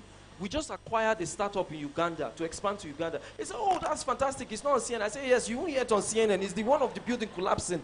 Let us amplify our good stories. And let individuals that have these good stories keep telling them so that they know that things are working here. That is my own take on the policy part. I'm sorry, I don't know if I rubbed up so but I think, okay. Wow, thank you so much. There's so much to take away from that point. The first thing is that we need to promote and prioritize local content. Honorable Minister, sir, we are counting on you that you would support us in the execution of some of these policies that we are recommending. How do we promote local content? Onyema's profile is, Onyeka's profile is so, I mean, you have been in some of the biggest companies in Nigeria. I've heard you say Wakana, Jumia. These are amazing things. You need to be in the news more, right? So please, we need policies that would help us promote local content. There are a lot of Nigerians doing amazing things. In my organization, we are very key on financial literacy, entrepreneurial literacy. You know, we want to debunk this, notion of if you are not in politics, you can't make money. If you are not old, you can't make money. Look at you. You started at 15. You started when you left school. I left school 21 years ago at 20. And I qualified as a chartered accountant the year after. I have done a lot of things. So we have local content. We have local content. We need policies that would amplify our voice. Am I right? Guys, we have the minister here. Please. Am I right? Yeah, the second thing is let's promote entrepreneurial education. Warren Buffett comes to mind. I think he was 91 this year in August. He started business as far back as when he was 9. He bought his first stocks when he was 10. He bought his first farmland, 40 acres, at 14. And he's one of the richest men in the world today at 91. Look at when he started. So these things, we should take them home, think about it. Let's not keep waiting for what the government will do. Now, an enabling environment would help us do bigger things. But even when it is not happening yet, we can be the enablers. We can enable ourselves and make things work. He said they just acquired an Ugandan company. He also said the headquarters of TRIPS is based in Canada. You see, I tell people the world has become a small global community. Now, you can be living in Lagos and you're servicing people in Los Angeles, right? From Lagos to the world, from Ota to Ottawa. That's what I tell people. From Abuja to Abidjan.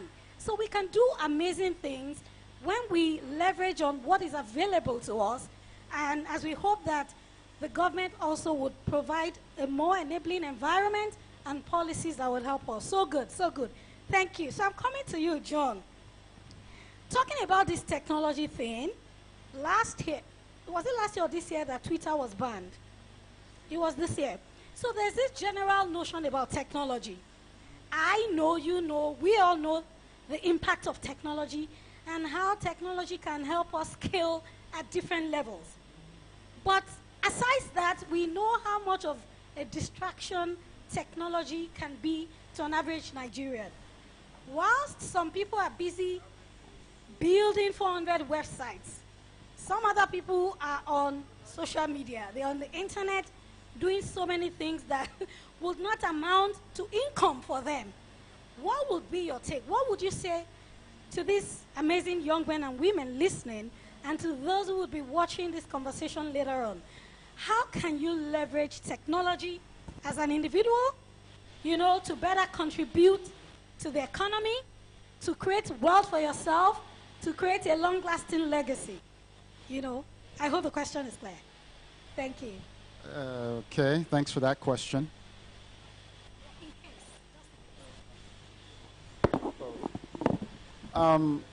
Well, look, I guess that's a pretty loaded question, actually, right? Because the technology is multifaceted, and I think that's what you find over time. With technology, it can be used for good, however you define it. It can be used for bad, however you define that. And I think it's much more clear in some ways, right? Certainly, people would talk about nuclear weapons, for example, right? Nuclear power is incredibly efficient. It's incredibly powerful. It can be used to electrify, you know, countries, etc. It's part of some of the grids in, you know, Japan and other parts of Asia, Europe, etc. And it's very, very powerful, and it's a wonderful technology used in that way. It can also be used to, you know, destroy the planet. Okay. So I think when you're thinking about technology, I think you have to look at it as something that's multifaceted. And at the end of the day, people are going to make decisions based upon what makes sense to them. Okay? So we can say internet, we can say social media, etc. And, you know, 20 years ago, you would have said something different. Okay? 50 years, you would have said something different at that point as well. The thing about technology is that it's always been there. There's always been technology of one sort or another for a given era. We're just entering a time where the technology is becoming increasingly more powerful, and it magnifies everything. So I think that's the point I would make around the technology. So when you think about young people, though, I think they are growing up in a world that's much more complex because of this technology and how ubiquitous it is. It's everywhere, and there are increasingly few aspects of life that aren't touched by it, and increasingly few devices that don't have it in it, right? So your TV can now browse on the web. Many people have flat screen TVs. Those have capabilities. People's refrigerators. It's ridiculous, especially as you think about something like Internet of Things, where you're really going to have that internet capability in just about everything, okay? So it comes now to people's individual decision making. I think my general thoughts just around that, maybe not exactly the question that you're asking, but general thoughts around these sorts of things are, okay, good question. What do you do with your time? So you have this life to live, okay? You have these distractions. You have challenges. I think, my co-panelists have been really talking about really interesting challenges that they face and their ability to overcome them. I think it's for people as individuals to decide that they want to actually do something with their lives. And I think a core theme that you've heard here but has not been said explicitly is that they wanted to be very, very good at the thing that they were doing. Okay? I think you were saying the same with respect to your own professional achievements, I would probably make the same argument humbly for myself as well. I think that part of the challenge of the world that these young people are encountering is that there used to be very clear standards around achievement, okay? So we have to think about these things in a new way. It's not necessarily the degree that you get that is going to be the thing that you do. Fine. But are you going to be excellent at the thing that you're pursuing nonetheless? That's really key, because part of the distraction that you find today is people seeing all sorts of lifestyles online and saying, I want to do that thing, not understanding the work that goes into actually doing that thing. Certainly we can think about people who are in the media, entertainment, etc., athletes. You never see them training. You never see someone playing at the piano doing their 10,000 hours of piano. You don't see that, okay? What you see is the end product, and I think it creates in people's minds that they can move very, very quickly and achieve the things that they want, which may not be actually well articulated, very quickly without doing work. It's not possible. So I think that is a particular challenge, I think, that young people today face, is this notion of excellence. And I think that also comes back to just how we think about education. Perhaps we need to switch into different systems like they do in Germany, for example, or that they're moving towards in China, which is more vocational training. Not everybody needs to go to university. It's not necessarily the most efficient use of someone's time or income. And not only that, there are very rich countries where they specifically tell people, you all aren't going to university. Some of you are going to do other things. And those countries work very efficiently. But if you're going to be the plumber, you're going to be the very, very best plumber that there is. I'm speaking about Germany now, where they have a very, very rigid, very robust vocational training environment, right? So I think it's that kind of thinking that we need to have, of course incorporating technology, because again, we have so many people.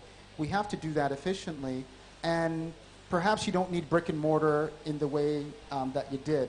I am going to come back to the question that you asked before, which was speaking about policies that are important. I think amidst the I think, very helpful policies that were stated to enable business, local content, et cetera, I think those are spectacular. Let's not also forget that education policy really matters. You can't really live in a world that we have today and not think that education is not going to be the way to be competitive in a technology world. It absolutely has to be. I think that things around education really matter a lot. I think the thing that people don't say enough, I think we've all gotten quite tired about it, and I get the point about business. I'll address this, about people counting on government, but I think power really matters a lot. It's hard to conceive of a technology-based society that doesn't have a constant source of power. I hate to say it, people don't like to hear it, it's the reality. You have to have it. It's, you know, commercial grade power was started in 1880. You have to have that. So I think those things have to be part of this conversation as well as we think of the things that individuals can do. And a final point, again, these guys are entrepreneurs, okay? And successful entrepreneurs. I work in finance, I work in private equity as well, where I find entrepreneurs and invest in their businesses, okay? The reality is that that kind of entrepreneurial spirit, that ability to really do everything to be the very best at what you're doing, it's a wonderful quality, but it's also not for everyone. And you can have a lot of people calling themselves entrepreneurs and spending a lot of time pursuing something that's actually not going to be productive. What we really need is for many of these businesses that are starting now to get larger, to get bigger, because that's how you move the needle, when they can take on you know, tens of thousands of employees. Okay? I think in your case you were saying you have 50,000 farmers on your platform, but we need to be able to have millions and millions of people working in a productive fashion. That's the kind of thing that's going to move the needle. And then having others working within those companies, doing the very best that they can, and pushing those businesses forward. I think that's what we need, because again, we're talking about hundreds of millions of people, and they all can't be entrepreneurs.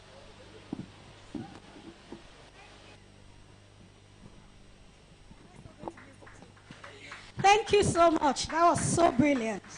We're going to take the very last point from Mujahid,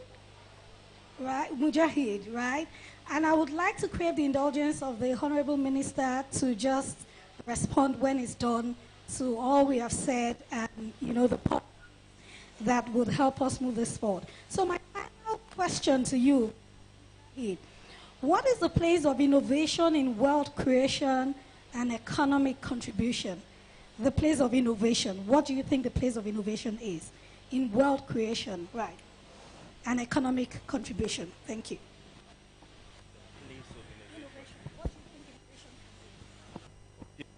Quite simply,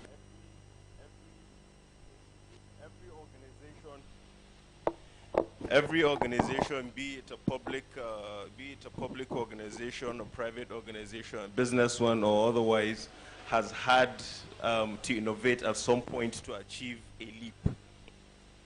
For you to move from where you are to a place of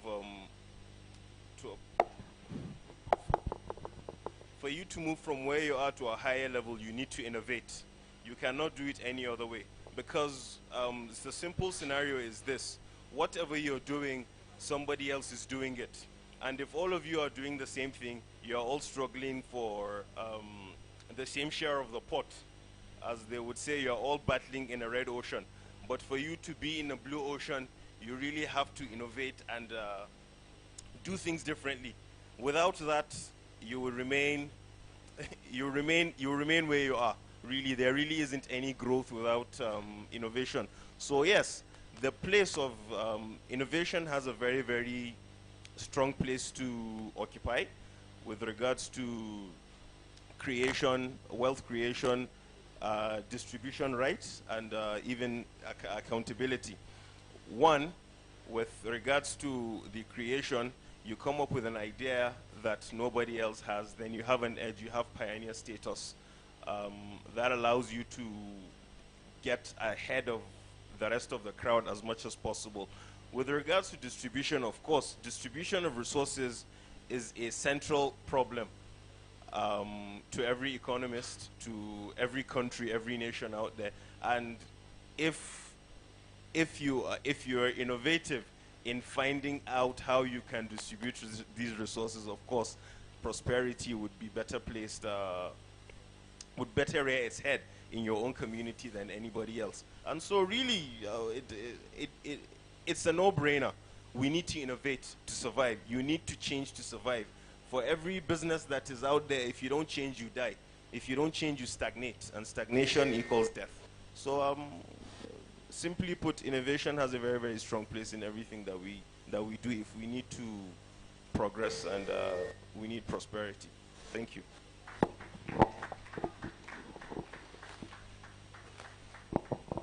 Thank you so much. Who agrees with me that this has been such an amazing one? Sorry. This is a master class, and I hope that we get to watch the video, the replay, and take all of these things in all over again. It's my pleasure to introduce and to acknowledge Honorable Shina Pella. You're welcome, sir. Good to have you. Thank you. We have come to the end of the session. We'll be taking questions, but I think it would be appropriate for me to invite the Honorable Minister of Youth and Sport Development, His Excellency Minister Sunday Akindare, to react to all of these things that we have said. Thank you, sir.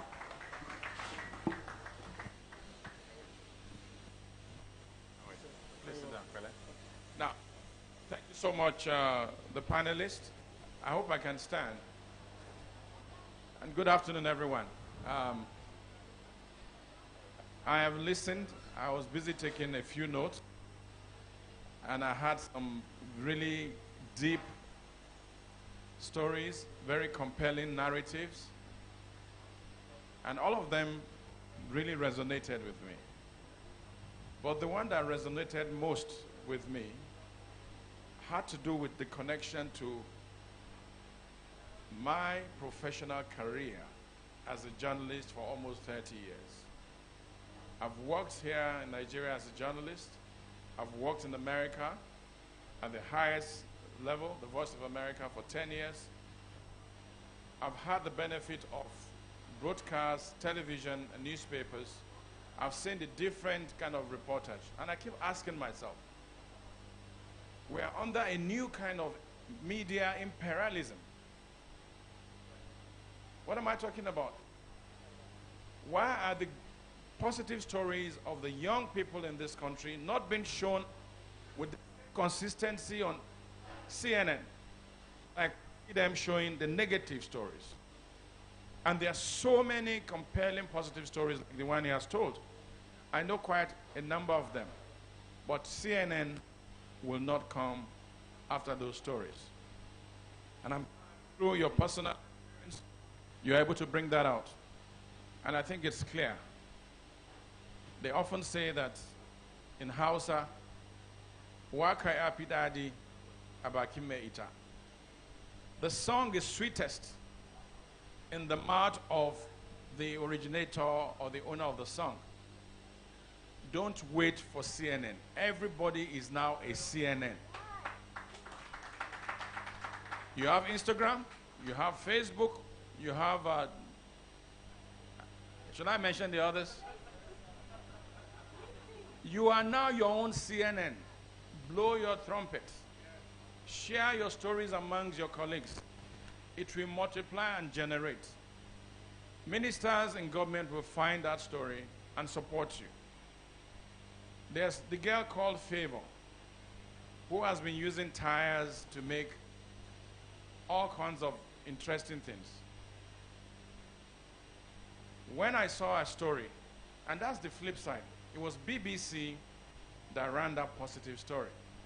So we commend BBC, and we challenge CNN to do more positive stories about our youth in this country, and we will support them.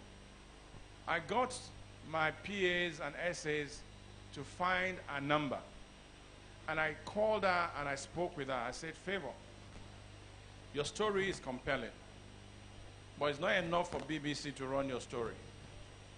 I want to see you. You're going to the conference.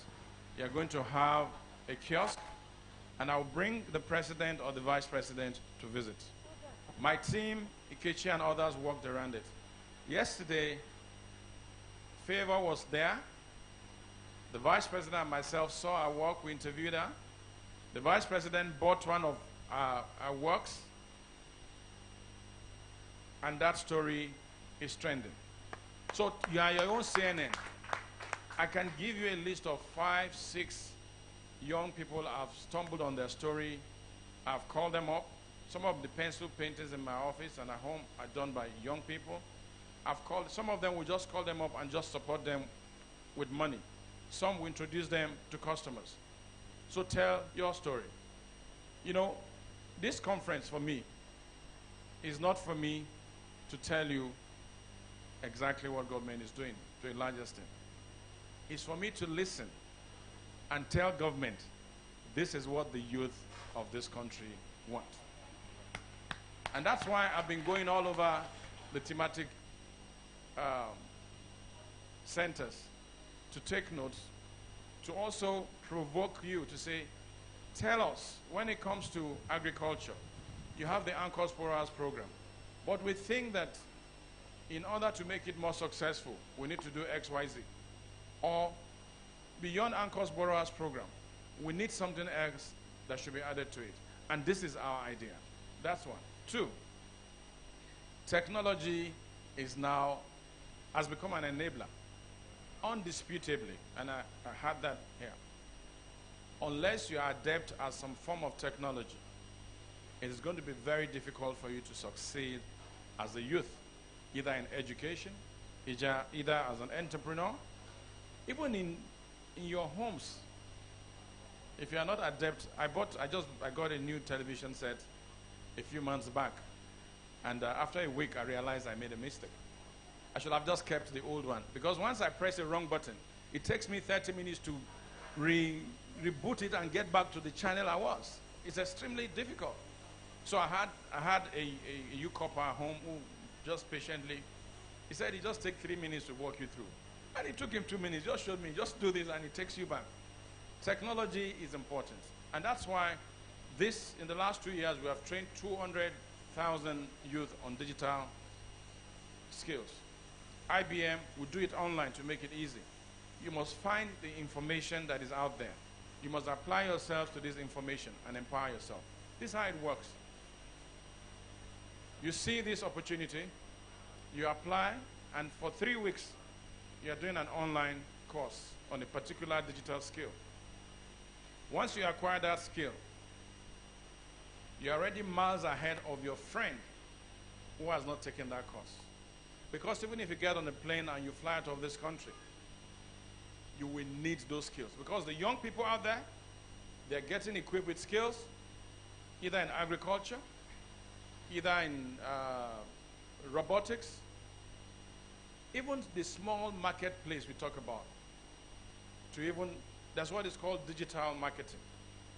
It's a discipline that is now global. So I have listened. There are programs government is doing, but let me speak to one. And I spoke here this afternoon.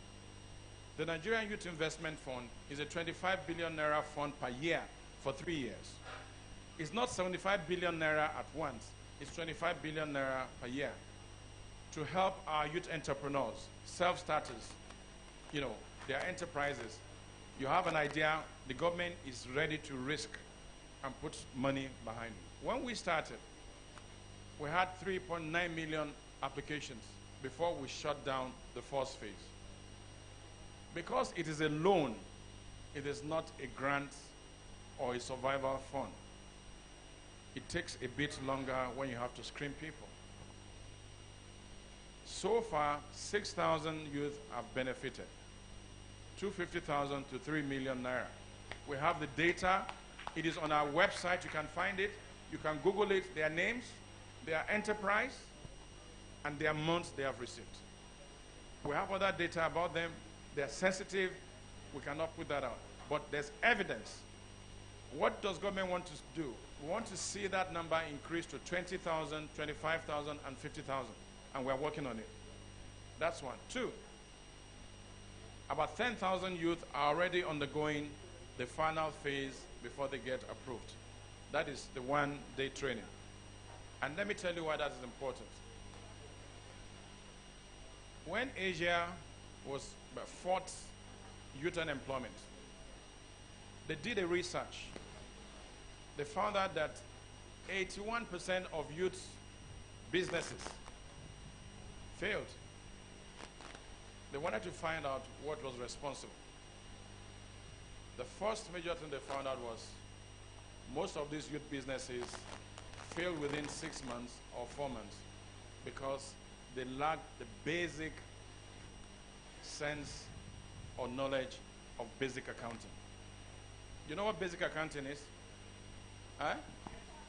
Profit and loss, income and expenditure. So a youth gets 3 million, and he thinks the first thing he needs to do is rent an office and make it posh. He took the 3 million to be able to increase the number of rams he brings in from Sokoto to Abuja. Or maybe he's a software developer, and he thinks the first thing he needs is to get an office and then buy the best sofa chairs and all of that. They also found that some took loans. This is in Asia. And they felt, well, I've been trying to buy that car. He takes that money, 80% of the money, buys the car, and he believes that that car will generate. So you must invest. So what they did eventually was to insist on a 2 weeks mandatory business, management, and accounting training. This information is online. You can read about the Asian experience. Thailand had a youth unemployment level of 89%. When they decided that it was going to be entrepreneurship alone that will provide employment, and then they did the training, they are now in single digits. So we can copy and paste. It is clear the only way out of youth unemployment is entrepreneurship. And government is through the fund and other funds that will come up. The AFDB has plugged in.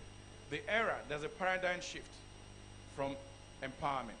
You see, when you give somebody 20,000 naira, 30,000 naira, that is empowerment. Is that not true? When you go out with your friends on a Saturday night, I'm sure you spend 20,000 naira. That cannot be money for entrepreneurship or investment. And that's why we argued for 250,000 to 3 million to 5 million to give you a chance. And that is the future. And I believe that future is only possible if we also apply technology. We have had compelling stories here from these three young men. Can I assume? Youngish. Okay. And I think you should take these stories away. Just connect to their stories and start something. I can tell other stories. There are just so many stories of our youth. Right now we're working with the UNDP to produce a documentary that will have 150 Nigerian youth. Not the ones that have icons, that are, what do you call these companies with 1 billion? Not about the unicorns. People like Ophelia, who through the skills she has, is making a difference very proudly. Somebody I met who does Zuma, goes to collect honey from white bees, makes the honey, doesn't have to market it. People know he's original. He gets phone calls. He has order backed up for 3 weeks, 5 weeks. We want to tell those compelling stories. You know why? A chain is only as strong as its weakest point. In telling these stories of young, small entrepreneurs, we'll be able to tell a larger and stronger story that will lead to these young ones becoming the unicorns that we know. Thank you so much. Thank you so much, sir. Could we take pictures, please? Yes, you're just going to take questions. We just so that.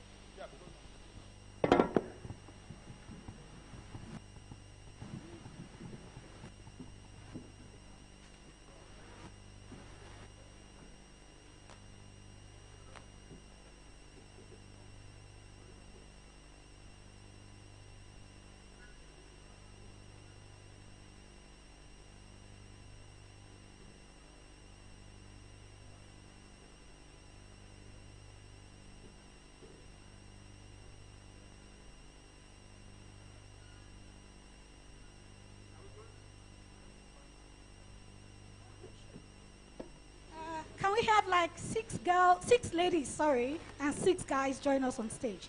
Anybody? Coppers, please. Coppers, please. Anybody? Okay. Okay. Okay, 8. Ladies, please. So we have enough guys. Thank you. Do we have ladies? Okay. Ladies, do we have more ladies? Come up, come up.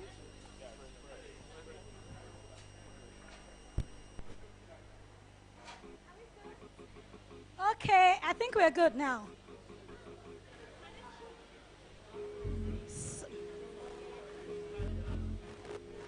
Are we good? Are we good? Are we good? All right. Do you want to squat in front? Okay. All right, thank you. Okay.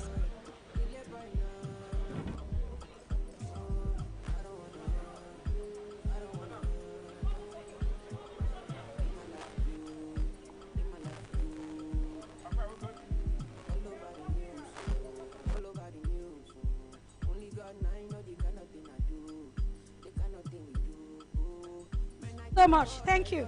Please, can we have Honorable Shina Pella, sir, with you, sir? Oh, he's gone down. Sir, Honorable Minister, sir. Okay, come. Sir, can we have... Sir, just one more picture with you, sir. 1 minute. 1 minute. Let him finish. Okay. Thank you, sir. Okay. All right, let me go ahead.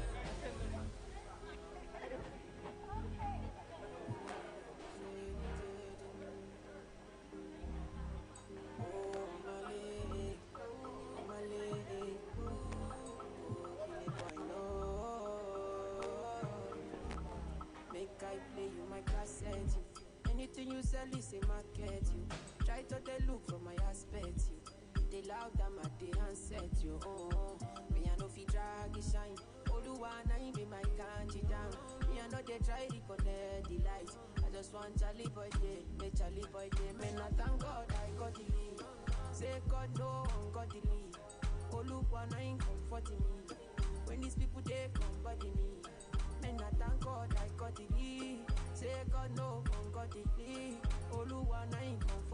Hello? Hi. Is it working? Yeah. Okay, so we'd like to take just 3 questions from the audience. All you have heard, everything we have said, what would you like to say? What questions do you have? Can I see your hand if you have questions? I'm going to just take 3 people. Any lady, I see 2 guys. I see 3 guys. Any lady question, please. Okay, let's have yours. Yes, please. Thank you very much. To direct my own question to Minister. My question is, I get to understand what NYF is and what it's all about it and how one can access it. But what the ministry is doing for the people that already have their own businesses and they are doing it, I don't know if the ministry is doing something for them to access it quickly. That's 1. And 2, for those that access NYIF, is there anything for them maybe to access after they must have made the payment of the loan? Thank you very much. All right, thank you, sir. Can I bring the microphone?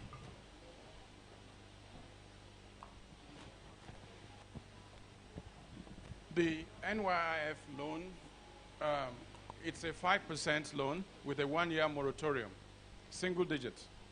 That means if you get the loan, it's a soft loan. For 1 year, you won't pay anything back. But after 1 year, you start paying 5% of that loan. You don't also need any collaterals, unlike the commercial banks.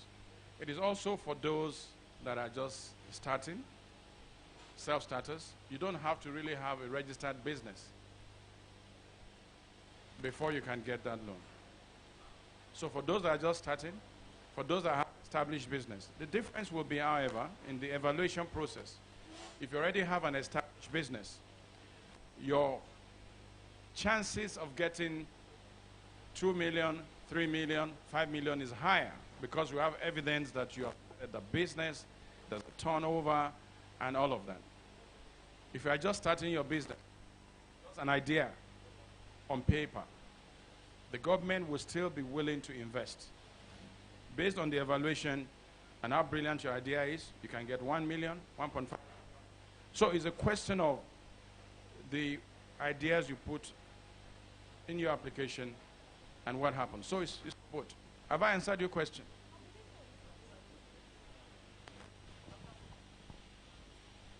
Maybe after accessing the fund and maybe the person was able to make the payment completely, is there any other means of accessing additional loan? Because 2 million, 1 million, 500 million might not do well in a business, maybe if you have gone far.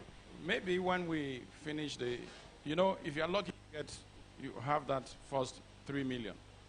Don't forget there are millions who have not even gotten. A business will give you, is just to give you that first injection. And then we can now, you can now look at the CBN. They have several other programs. There's the graduate program they just talked about for youth. Industries have programs. Humanitarian has JIP. They've increased the money you can get. So you can move, you can shop around. You get NYIF, and then you move to Uncle's Borrowers program. And then eventually, I'm sure you'll have build your own company, you might just not need government support again. Okay, second question. Okay. Thank you, ma.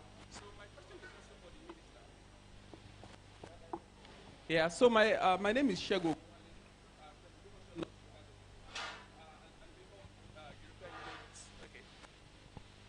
And a member of the European Union Youth Sounding Board. I think earlier this year, there was a national youth employability and employment plan that was launched called NYConfab that is active from 2021 to 2024. In that plan, there are some strategic lines of action in that plan. Some of us are already working towards those lines of action. I mean, who can we discuss with in the ministry to scale up these initiatives?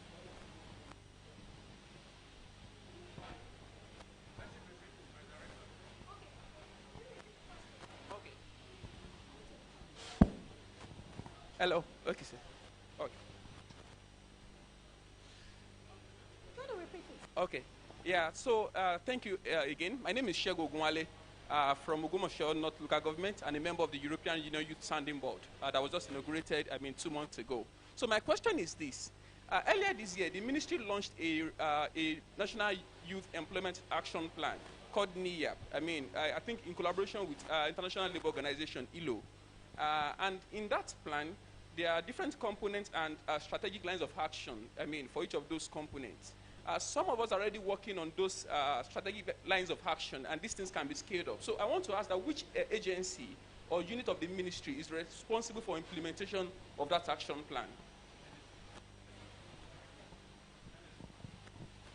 The department in charge is called NSM, but you already have the link, and you've been interfacing online with them, isn't it?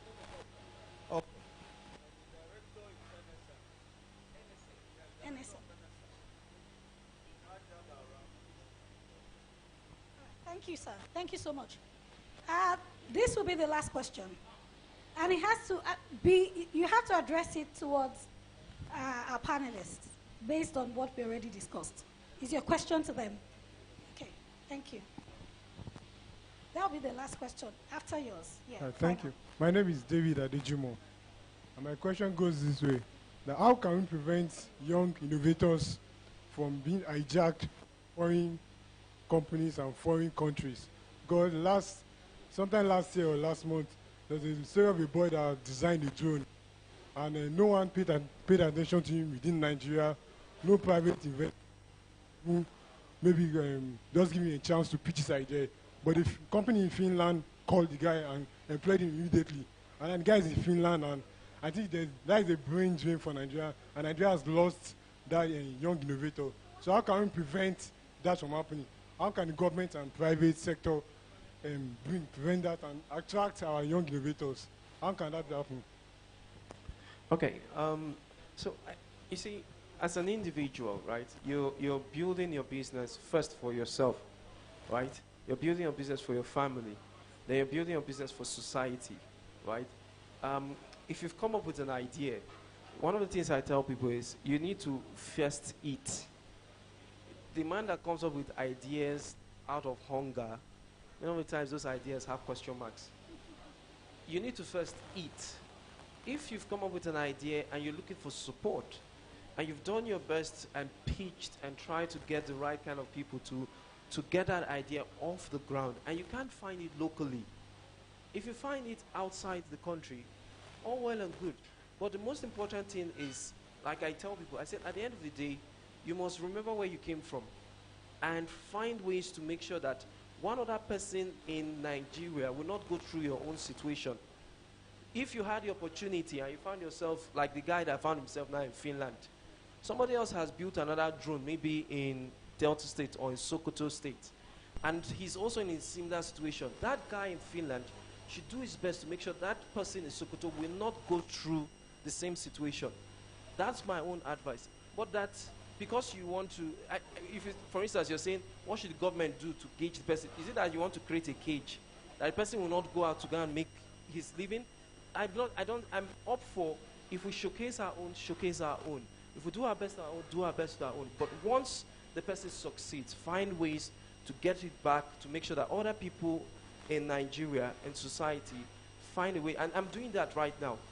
When I raised my first investment in my first startup, it was a pain getting investors initially.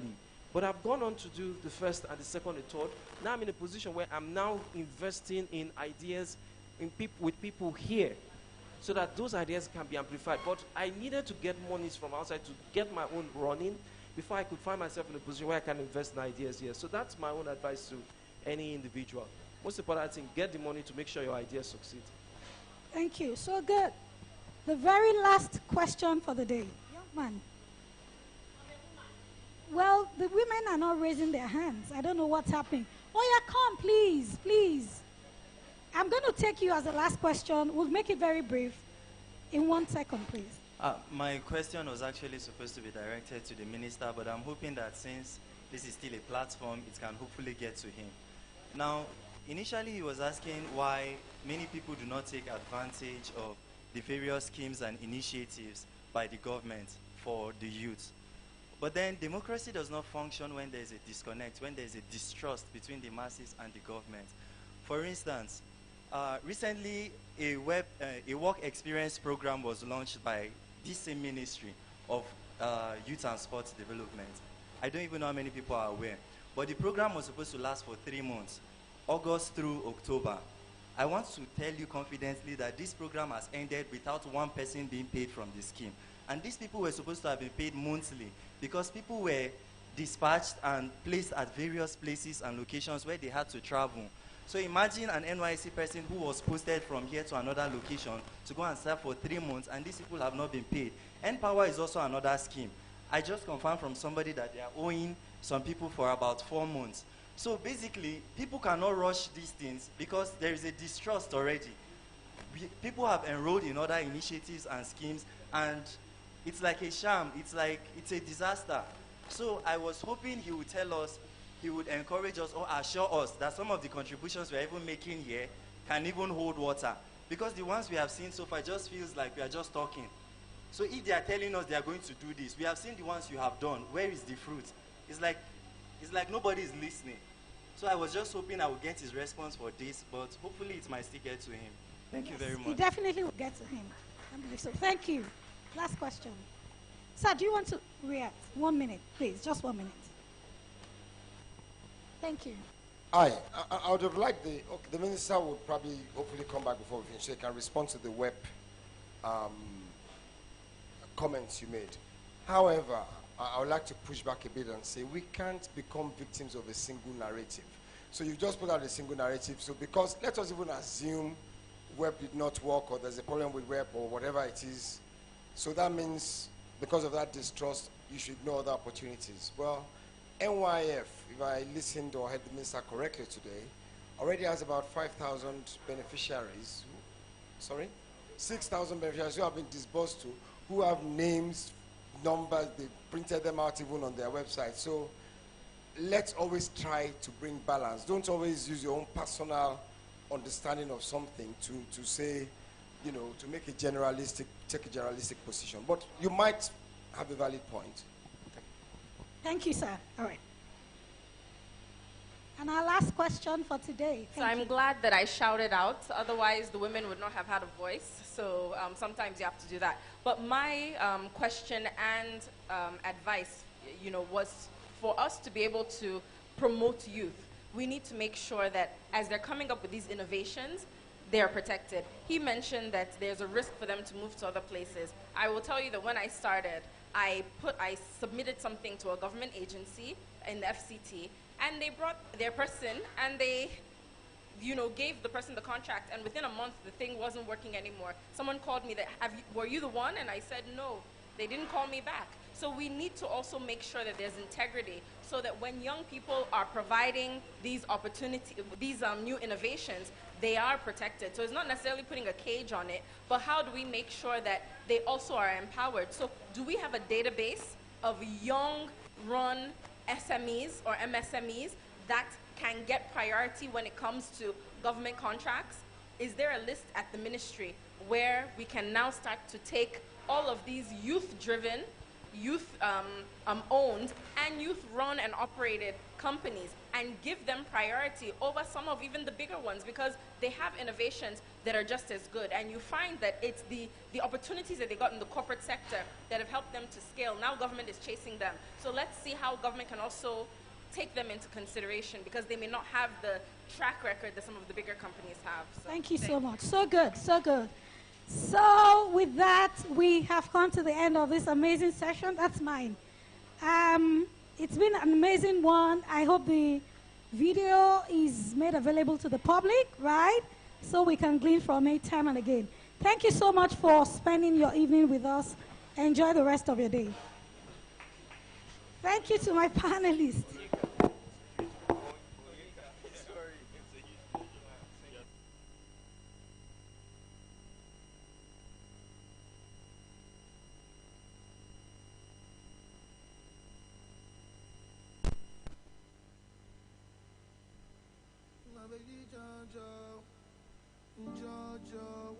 My baby Jojo, my baby Jojo.